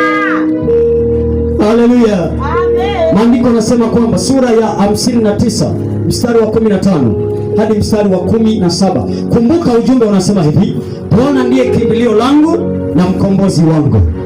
Haleluya. Bwana ndiye kimbilio langu na mkombozi wangu. Mtumaini Mungu. Mtumaini Mungu atakuvusha. Mtumaini Mungu atakuokoa. Mtumaini Mungu. Yeye ndiye kimbilio letu. Hakuna Mungu mwingine. Yeye ndiye pekee tunayotakiwa kumkimbilia. Maana hakuna jambo linalomshinda. Unaweza ukanikimbilia mimi mwanadamu, lakini nisikusaidie, ila Mungu hawezi kushindwa. Amen. Mungu ashindwe na lolote. Zaburi sura ya 59 mstari wa 15 hadi wa 17. Maandiko yanasema nini? Ndio, watakesha usiku kucha. Unaona sasa, watatangatanga hao wakitafuta chakula. Ndio wale sasa, Jumatano tulikuwa hapa, leo hajaja, si ni kutangatanga? Yawezekana leo amempa nafasi mganga. Nimeenda siku ile na yeye ameomba, sijaona. Ijumaa nenda kwa mganga, ni zamu ya mganga. Afrika amejaza mashopu, ni zamu ya mganga. Haleluya. 59 mstari wa 15. Watatangatanga hao wakitafuta chakula, wasiposhiba watakesha usiku kucha. Lakini wewe hautatangatanga kwa jina la Yesu.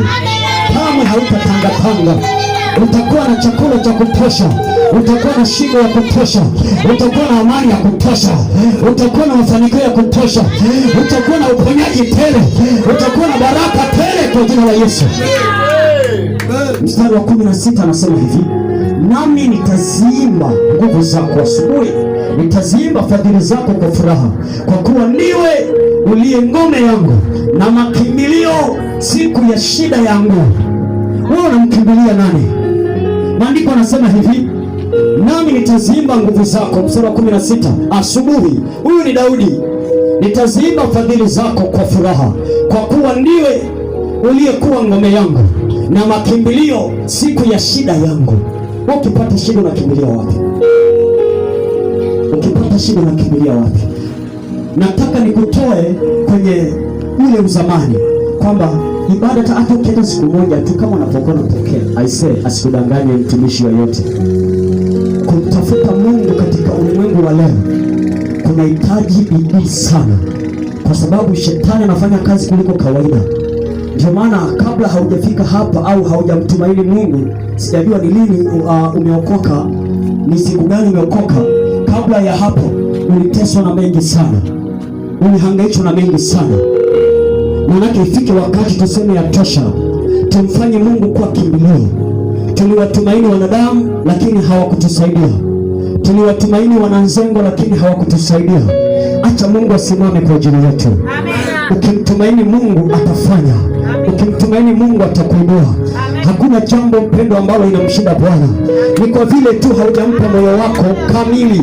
Kuna wengine mguu mmoja ndani, mwingine nje, yuko hivi, muda wowote anarudi nyuma tu, anatoka anarudi duniani. Unamkuta kule yuko tetema, wewe tetema, yuko kule. Haleluya. Wengine kule na ukuta anaimba eti nimpende nani? Wewe watu wote hao umekosa kumpenda. Eti nimpende nani? Nimpende wewe kweli? Kama sio uongo huo, umekosa hata kumpenda. Hata mbuyu kweli? Haya basi, mtu hakuna mbuyu leo umeshindwa kumpenda ule na nilizo. Hata huu mkwaju kweli, si upende ule hizo nanili. Unatuuliza umpende nani? Unakakuta kama mtu kako na staili zake, nimpende nani? Alafu wako kanakuja kanisani, niombe au utapona wala utavuka. Mungu anataka tumpe mioyo yetu yote. Ndio maana maandiko yanasema mtumikie kwa mioyo yenu yote. Yaani ukishajikana, ukishaamua kuingia kwa Mungu, ingia kwa Mungu moja kwa moja. Amina. Usihamehame mara windi, windi. Au ile longo ngakara katakara uka. Usiingie huko. Kama unaokoka, okoka moja kwa moja. Kama wewe bado unaona winde ndio ya muhimu, hiyo tetema, kateteme kwanza. Mauti ikikukuta huko, nenda motoni. Si ni njia rahisi tu. Kwa nini unafikiri kuna mahakama hapo? Hapana. Hivi ndiko hapo. Hapana. Sio hapo. Hapo. Unafikiri kuna mahakama hapo? Haleluya. Sasa kama tunakuhubiria, sikiza nikwambie, ukitaka kufanikiwa, jambo la kwanza, amua moja kwa moja.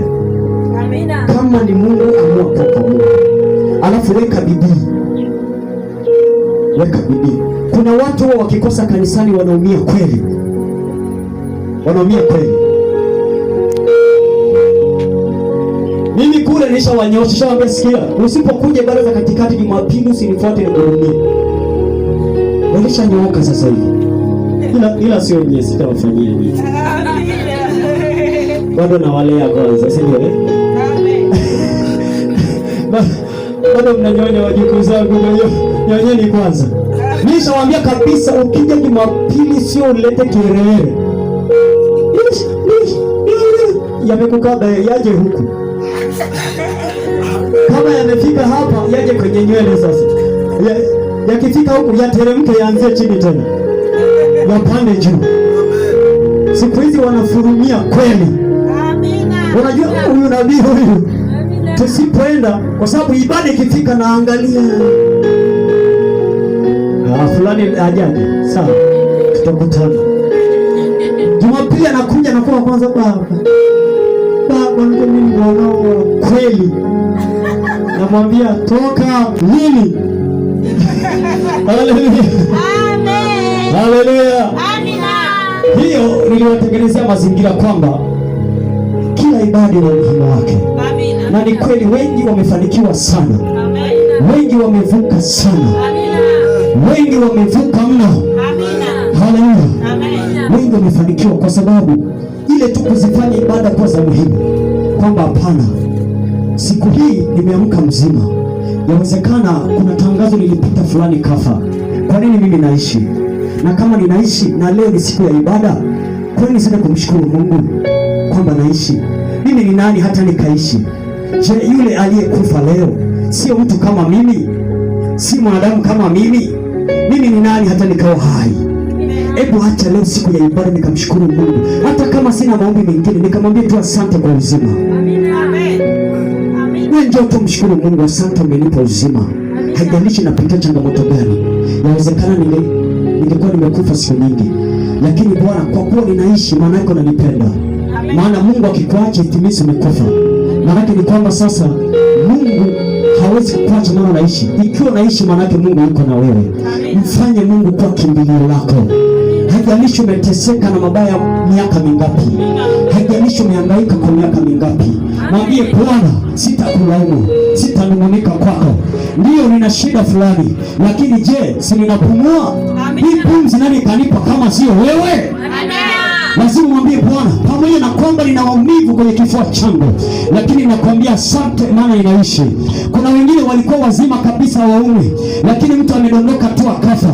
Mwingine akapata ajali, mwingine akapigwa shoti ya umeme, mwingine akadumbukia kwenye shimo, mwingine akajikoa akaanguka akafa, mwingine akavamana majambazi akafa. Lakini mimi ni nani Bwana? Kwa nini nikunung'unikie wewe na ingali uhai umenipa? Bwana, nimetambua thamani yako ya kwamba kumbe unanipenda Bwana. Ninakufanya kwa kimbilio langu, ninakufanya kwa kimbilio langu. ninakufanya kuwa mkombozi wangu. Hakika nitakuinua Bwana. Endelea kunipa uhai zaidi ili nikutumikie. Endelea kunipa uhai zaidi ili nikusifie. Endelea kunipa uhai zaidi ili nikuinue wewe Bwana. Nikawaambie watu ya kwamba Mungu ni mwaminifu, maana ninaishi bado. Yawezekana matajiri wamepita wengi, wamekufa Bwana, lakini mimi niliye mtu mnyonge, mimi niliye mtu masikini Bwana, pamoja na kwamba Bwana sina hali Bwana na hali mbaya, lakini uhai si umenipa, uzima si umenipa, chakula si umenipa, hata kama sishibi Bwana, lakini uhai si umenipa, hata kama sina mali kutosha, lakini uhai si umenipa. Lazima mshukuru Mungu.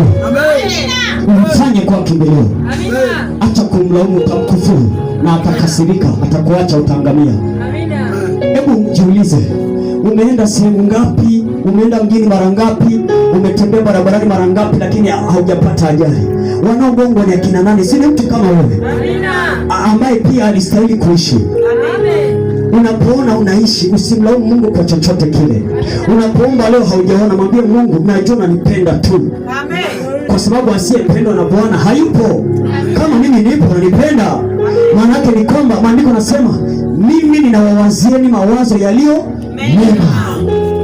Kwa hiyo Mungu anatuwazia mema, sivyo kama sisi tunavyofikiria. Anatuwazia mema vizuri sana.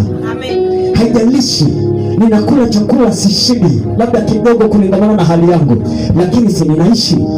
Wangapi matajiri walikuwa na hala juu ya vyakula mpaka vinaoza, lakini wamekufa.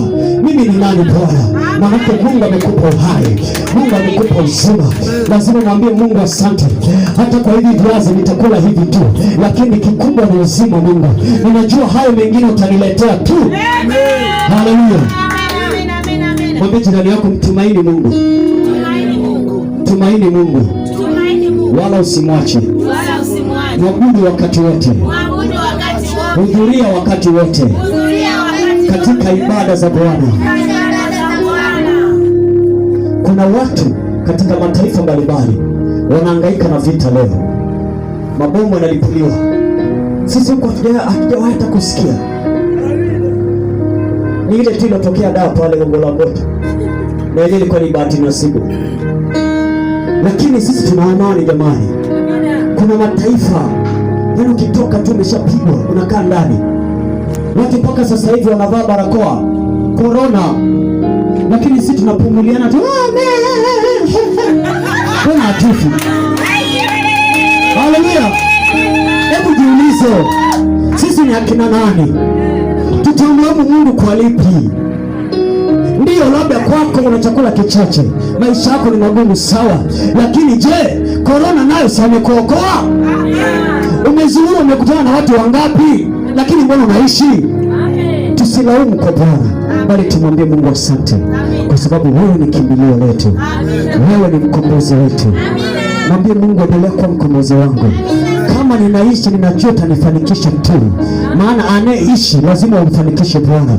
Ninajua iko siku moja ambayo utanibariki katika maombi yangu, utanijibu katika mahitaji yangu, utanijibu katika maombi yangu. Ninajua tu kama ninaishi, maana yake unaniangalia mema kwa ajili yangu. Haleluya. Kwa hiyo usije ukakufuru mbele za Bwana, usije ukakufuru mbele za Bwana. Haleluya. Usije ukakufuru mbele za Bwana. Mfanye Mungu kwa kimbilio lako, Mungu kwa kimbilio lako. Haleluya. Amen. Tulitamaliza kwa sababu muda wangu umebaki mchache sana. Mathayo sura ya 8. Tasoma maandiko, tasoma andiko moja au mawili matatu, basi atakusaidia. Mathayo sura ya 8. Nenda Agano Jipya, Mathayo sura ya 8 na mstari wa 16. Ina dakika kama 4 tu niweze kumaliza, nikuache uende ukapumzike na uwepo huu na mafundisho haya yakakufanya kuwa ni mtu mwingine na ukamfanya Mungu kwa kimbilio lako. Mathayo sura ya 8 na mstari wa 16. Mathayo sura ile ya 8 na mstari ule wa 16. Tusome tuliofika. Maandiko yanasemaje? Ndio. Wakamletea wengi wenye pepo. Ndio. Akawatoa pepo kwa neno lake. Ndio. Akawaponya wote waliokuwa hawawezi. Haleluya. Hata kulipokuwa jioni, wakamletea wengi wenye pepo, akawatoa pepo kwa neno lake, akawaponya wote waliokuwa hawawezi. Hebu nitazame, andiko linasema wazi kwamba palipokuwa jioni, kama ibada ambazo tunazo za katikati za jioni, wakawabeba wagonjwa kuwapeleka kwa Yesu. Wakamletea Yesu. Maana yake ni kwamba, tafsiri yangu ni hii, wakamfanya Yesu kuwa kimbilio. Wakaona hapana, hatutawaacha wagonjwa hawa katika majumba haya, hatutaendelea kukaa nao ndani ya hizi nyumba zetu, hatutaendelea kukaa nao majumbani mwetu. Acha tuwabebe tuwapeleke mahala pa Yesu, kwa sababu Yesu ndiye kimbilio letu. Wakamfanya Yesu kuwa kimbilio lao, wakawabeba waliokuwa hawawezi, wakabebwa kwenye majamvi, wakabebwa kwenye mikeka, wakabebwa kwenye vitanda, wakapelekwa pale, alafu Yesu akawaponya, kwa sababu walimfanya kuwa kimbilio. Je, wewe ulipopata shida ulikimbilia wapi? Tazama watu hao, wakawabeba wagonjwa wao, wakawapeleka hemani, wakawapeleka mahala Yesu alipokuwa, wakawapeleka mahala Yesu alipokuwa akipatikana. Wakasema hapana, yawezekana matabibu wa kawaida wameshindwa, yawezekana daktari ameshindwa, nesi ameshindwa, anasema hii siwezi nikaiponya, tumeshindwa kumponya mtu huyu, nendeni nyumbani akasubiri kufa. Lakini wakasema hapana, kwa kuwa Yesu yupo, na yeye ndiye ngome yetu na mwamba wetu, na yeye ndiye kimbilio letu. Wakawabeba wakawapeleka, Yesu akawaponya. Maandiko nasema akawaponya wote waliokuwa hawawezi. Haleluya. Tusome kile kitabu cha Yohana. Nitasoma tu maandiko matatu nimalize. Yohana sura ya 5. Yohana mtakatifu sura ile ya 5 mstari wa 1 hadi wa 9. Leo nitamaliza tu hapa na kisha nitakubariki.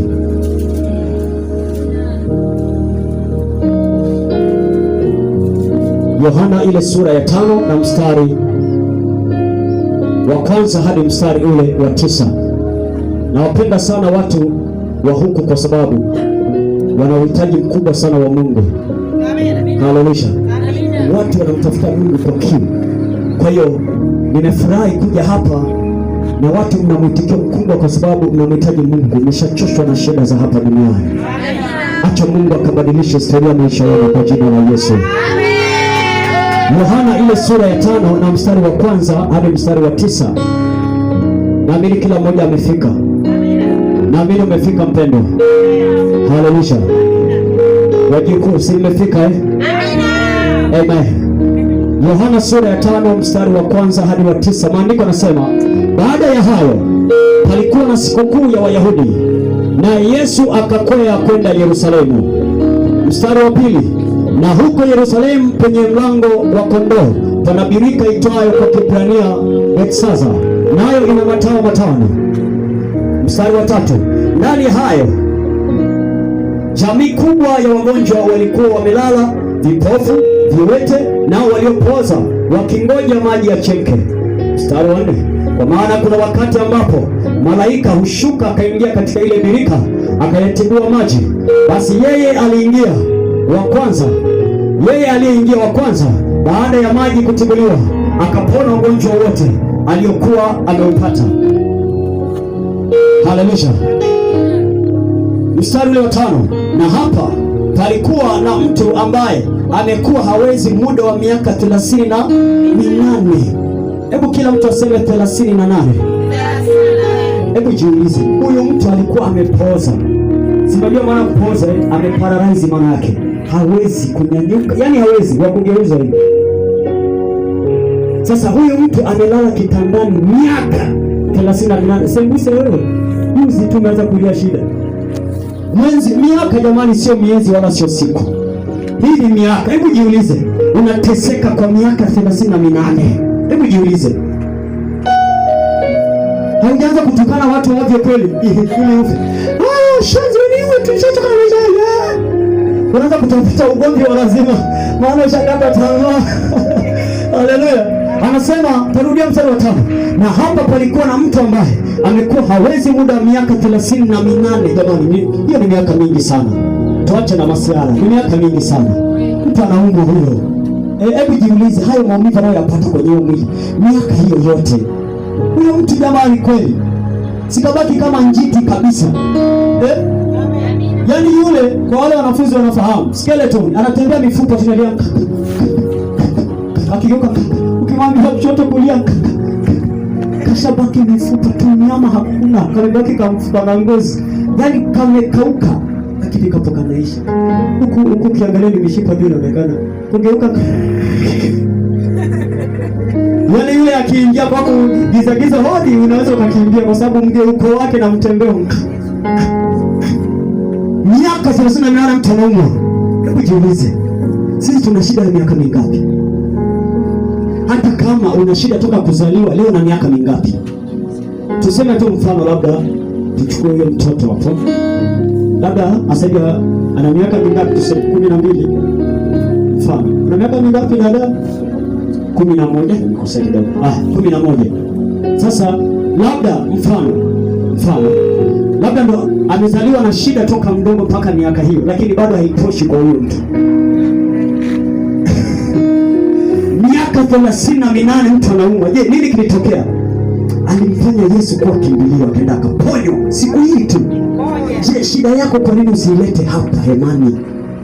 Usikae na huyu alikaa miaka yote amekaa tu. Akaona hapana, yatosha. Nipelekeni kule Yesu alipo. Nipelekeni kule wanakosema kwamba watu wanaponywa. Alichoka kukaa hapo. Mstari ule wa 6. Tasoma tu andiko hilo na baada ya hapo tasoma na lingine la mwisho nikuache. Mstari wa 6. Yesu alimwona huyu amelala, huyo mtu aliyepoza miaka 38. Naye akijua ya kuwa amekuwa hali hiyo siku nyingi, alimwambia Yesu, ndo akamwambia sasa, wataka kuwa mzima? Yesu anamuuliza yule mtu, wataka kuwa mzima? Yule mgonjwa akamjibu. Alichobakisha huyu mgonjwa ni kuongea tu. Kutembea hawezi, kuongea ndo anaweza. Yaani kilichobaki koo lake tu ndio lina nguvu. Lakini huku nikamfupa na kamshikamano. Haleluya. Yule mgonjwa mstari wa 7 akamjibu, Bwana, mimi sina mtu wa kunitia birikani jamani, maji yanapotibuliwa, ila wakati ninapokuja mimi mtu mwingine ushuka mbele yangu. Kwa hiyo nawaiwa kwa sababu ndio nimelala hapa na siwezi kuamka. Kumbe haya. Yesu akamwambia sasa, simama, jitwike godoro lako uende. Maana alikuwa amelalia godoro lake. Walimpeleka watu wakamlaza pale. Miaka 38. Hebu jiulize, hiyo ngozi yake ikoje? Simeshachumbuka sana. Leo wewe uko soft hivyo. Najikatia tamaa jamani, hatujababuka mahala. Kweli? Lazima tusimame kwa Mungu. Bado tunayo nguvu ya kutosha. Hatujakutwa na yale ya kutufanya tushindwe kuja kanisani.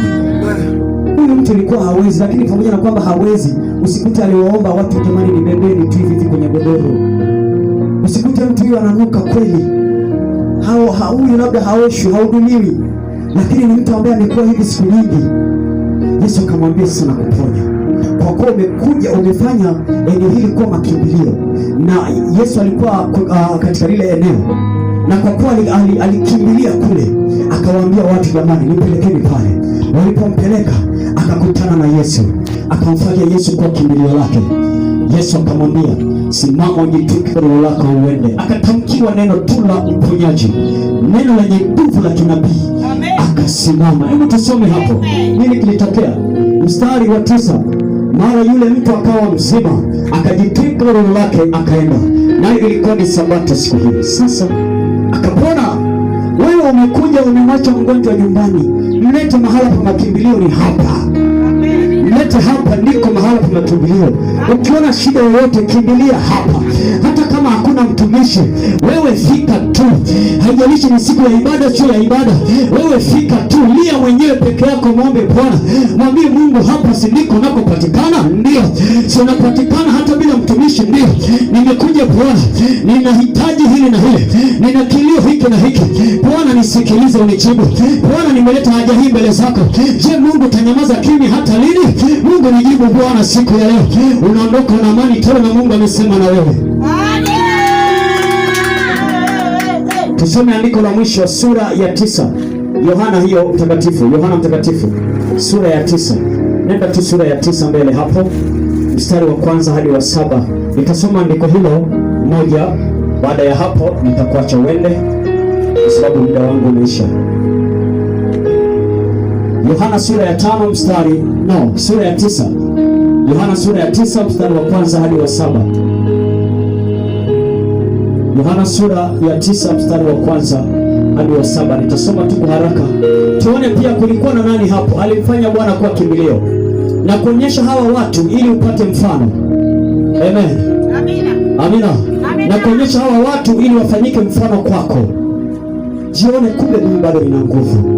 Kumbe kuna watu walizaliwa na shida. Kumbe kuna watu walipitia shida kubwa sana. Kumbe mimi nina nafuu Bwana. Kwa nini nijidharau? Kwa nini nichoke mapema namna hii? Kwa nini nikate tamaa mapema namna hii? Kama mtu aliumwa amelala tu miaka 38, ni si mwaka juzi tu na leo au jana tu na leo jamani. Hapana, mimi bado nina nafuu. Acha nimtafute Mungu kabla hayajazidi niponywe. Haleluya. Amen. Tunajitafutia matatizo kwa ya miaka mingi kwa sababu ya sisi kuwa na likizo kwa Bwana. Haleluya. Amen. Watu wana likizo. Kuna wengine ambao walikuwa Jumatano leo wako duhu. Na mstari wa kwanza nitasoma sura ya 9 Yohana Mtakatifu. Natamani nikikijua watakuwa Mashinyanga, nitakitandika chenyewe tu. Yohana sura ya 9 mstari wa kwanza mpaka wa 7. Biblia inasema hata alipokuwa akipita alimuona mtu kipofu tangu kuzaliwa. Maanake ni Yesu alimuona mtu kipofu. Wanafunzi wake wakamuuliza wakamuuliza Yesu, Rabi maanake ni mwalimu. Haleluya. Ni yupi aliyetenda dhambi, mtu huyu au wazazi wake hata azaliwe kipofu? Wanafunzi wakamuuliza Yesu. Yesu akajibu, huyu hakutenda dhambi wala wazazi wake, bali kazi za Mungu zidhihirishwe ndani yake. Nini kinaendelea? Imetupasa kuzifanya kazi zake yeye aliyenipeleka, maadamu ni mchana usiku waje asipoweza mtu kufanya kazi. Mstari wa 5 anasema, muda nilipo ulimwenguni mimi ni nuru ya ulimwengu. Mstari wa 6, alipokwisha kusema hayo alitema mate chini akafanya tope kwa yale mate akampaka kipofu. Haleluya. Tope za macho. Tarudia tena. Alipokwisha kusema hayo alitema mate chini akafanya tope kwa yale mate akampaka kipofu tope za macho. Huyu ni toka kuzaliwa ni kipofu. Akamwambia, nenda kanawe katika birika la Siloamu, maana yake aliyetumwa. Basi akaenda na kunawa, akarudi anaona. Amen. Hebu chukua tu mfano. Huyu mtu toka amezaliwa na hatujaambiwa ana umri gani. Inawezekana alikuwa na miaka 45, miaka 30, miaka 50. Toka amezaliwa ni kipofu. Anakuja kufunguliwa siku moja ambaye yeye haijui kwamba hii siku ilikuwa ni uponyaji kwangu. Ndio vile kwamba unapokuja kanisani unakutana na Yesu mahali hapa. Amen. Yawezekana haumuoni katika macho ya kawaida, lakini yupo katika ulimwengu wa roho. Unajua Mungu ni roho, haonekani kama unavyoonekana, lakini Mungu yupo hapa. Unapofika maana ni kwamba na Mungu anashuka. Hakuna mtu atakayekuja hemani alafu Mungu asiwepo. Atafika tu hata ukija peke yako bila sisi. Ukija hapa Mungu anashuka anakusikiliza. Yawezekana usisikia na kujibisha au kukuongelesha, lakini atakusikiliza yeye mpaka zioni na maliza. Unapoondoka anatikisa kichwa anasema wacha nikushughulikie siku ya leo. Wacha nikujibu siku ya leo. Yawezekana usimuone lakini Mungu anakuona na Mungu anakusikia mpendwa. Simama kwake ili yeye akuvushe. Amen. Haleluya. Kwa kukuongeza nikuongeze andiko la Marko, utaenda kusoma mwenyewe. Marko sura ya 5. Marko ile sura ya 5 mstari wa 25 hadi wa 34. Marko sura ya 25 mstari ule wa 25 hadi wa 34. Utamwona kuna mwanamke hapo aliyekuwa akitokwa na damu muda wa miaka 12. Hatujajua alikuwa akitokwa na damu katika pua, katika mwili, yamkini alikuwa na kidonda mahala, labda mgongoni, wapi hatujui. Marko sura ya 5 mstari wa 25 hadi wa 34. Haleluya. Amen. Bwana Yesu asifiwe. Amen. Haleluya, haleluya. Ukisoma hapo utapata majibu ya kwamba ni kitu gani ambacho alichokuwa anaumwa yule mama, aliumwa kwa muda wa miaka 12 mtu anaumwa, alafu anatokwa na damu. Sasa hiyo damu haikuisha mwilini, lakini siku moja tu anaponywa. Amen. Maana yake ni kwamba alipomtumainia Mungu, akamfanya Mungu kuwa kimbilio, akamfanya Yesu kuwa kimbilio. Amen. Alienda akaponywa. Amen. Akawa mzima toka siku hiyo. Sasa wewe umepata shida miaka mingapi? Mara hii tushakata tamaa. Amen. Tuendelee kumwabudu Bwana. Acha nikutie moyo, nikupe maneno haya. Endelea kufika kanisani. Huwezi jua ni siku gani Mungu amekuandalia majibu yako. Amen. Katika ibada tulizo nazo, tuna ibada chache sana, 3 tu. Unaona? Wengine wana ibada kila siku. Sisi ibada 3 tu kwa wiki, si ndio? Amen. Jumatano, Ijumaa na Jumapili. Siku 3 tu, zingine endelea na maisha yako. Kwa hiyo ukizitumia ibada hizi utabarikiwa sana. Amen. Kwa sababu kila ibada inakuwa na neno, inakuwa na maombi, maombezi, unavuka. Amen. Kwa hiyo endelea kufika mahali hapa. Amen. Mungu atakuinua tu. Amen. Ipo siku ambayo Mungu ameiandaa kwa ajili yako. Amen. Haleluya. Amen. Haleluya. Hebu mshangilie Mungu tu, mpe makofi Yesu, mpe makofi Yesu. Amen. Yes. Yesu ni mfalme, barikiwa sana. Yesu ni mfalme. Yesu ni mfalme. Yes, barikiwa sana. Barikiwa sana. Na sauti yako imefika mbinguni. Haleluya. Basi unaweza ukasimama tu. Unaweza ukasimama na Mungu akubariki sana. Simama tu nikubariki kwa maneno machache na kisha nikuache uweze kwenda nyumbani. Tutakutana tena siku ya Jumapili. Amina. Nataka nikubariki. Niwaahidi tu kwamba nitafika tena wakati mwingine, kwa sababu ni pazuri sana huku. Amina. Amina. Na nimeona watu wanamtaka Mungu na sio masiara. Amina. Tazama, ulikuja siku ya Jumatano, umekuja tena leo Ijumaa. Kwa hivyo hii pia imenipa moyo wa kuniambia warudie tena watoto wako, ukawaombee na kuwaonyesha njia iliyo sahihi ili wafanikiwe haraka, kwa sababu Mungu wetu ni Mungu wa ushindi. Amina. Amen. Hebu sema tu asante Yesu. Asante Yesu. Kwa neno lako. Kwa neno lako. Kwa neno lako. Kwa neno lako. Ninakushukuru. Ninakushukuru. Asante Yesu. Asante Yesu. Asante Yesu. Asante Yesu. Kwa neno lako. Kwa neno lako. Kwa neno lako. Kwa neno lako. Asante Bwana. Asante Bwana. Kwa maana siku ya leo nimetambua ya kwamba wewe ndiwe uliye kimbilio langu, kimbilio langu, kimbilio langu. Asante Bwana kwa kuwa nimekujua uliye Mungu na mkombozi wangu, na mkombozi wangu. Asante Bwana, asante Bwana, asante Bwana. Basi inua tu mikono yako na ukae kimya. Baba, asante na kushukuru. Asante Bwana kwa ajili ya mtu huyu aliyefika hapo wakati wa leo. Asante mtu huyu Bwana kwa ajili yake. Asante kwa ajili ya mtu huyu aliyefika hapo Bwana siku hii ya leo. Nami nakushukuru Bwana kwa ajili yake. Asante kwa kuwa Bwana umemkusudia mtu huyu akavuke. Nami natangaza ya kuwa mtu huyu anakwenda kuvuka Bwana, na siku ya leo ikawe faida kwake. Siku ya leo ikawe mafanikio kwake. Nami natamka baraka kwake. Natamka neno la kufanikiwa kwake. Natamka neno la kuokolewa kwake. Natamka neno la kukombolewa kwake. Natamka neno Bwana la kuponywa kwake. Yawezekana hakuponywa siku zilizopita, lakini wewe ni Mungu Bwana, utabaki kwa Mungu. Umeiandaa siku maalum kwa ajili ya kumponya mtu huyu, na ninaamini ya kwamba Bwana unakwenda kumponya mtu huyu siku ya leo kwa wakati Bwana tusiofahamu sisi. Wewe ni Mungu ambaye utashuka juu yake, utawatuma malaika wako Bwana wakawaponya watu hao. Asante kwa kuwa Bwana umekwisha kuwainulia mkono wako, unawaponya watu hawa na familia zao. Umegusa watu hawa Bwana na wale wote walioko majumbani.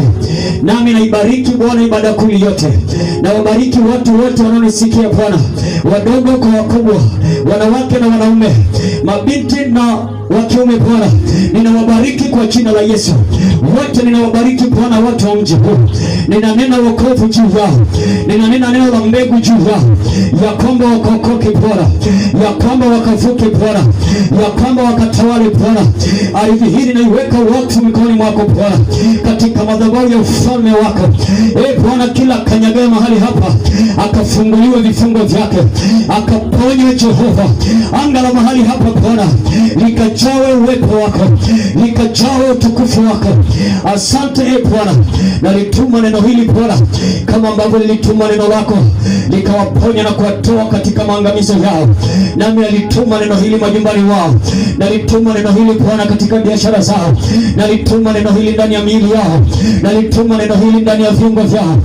Wakaponye walioko majumbani na walioko hapa, wakaponye wanaonisikiliza na kusikia sauti hii Bwana, na wote wakawekwe huru. Asante maana wewe ni mwaminifu Bwana.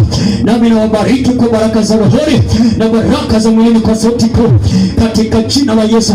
Hapata kuwa na adui yoyote atakayeharibu maisha yao, hapata kuwa na adui yoyote atakayevuruga Bwana nyumba zao, atakayevuruga mashamba yao, atakayevuruga mifugo yao, atakayevuruga kazi za mikono yao, atakayevuruga Bwana ndoa zao, atakayevuruga masomo yao, atakayevuruga Bwana familia zao. Ninakushukuru Jehova, maana uwepo wako Bwana, nguvu zako zitashuka kwa vile upendavyo Bwana, kwa kuwaponya watu hao viungo vyao na kuponya miji yao Bwana. Asante maana wewe ni mwaminifu. Ni katika jina la Yesu Kristo aliye hai, katika jina la Yesu. Kila mtu aseme amen na umshangilie Bwana. Mshangilie tu Bwana kwa sauti.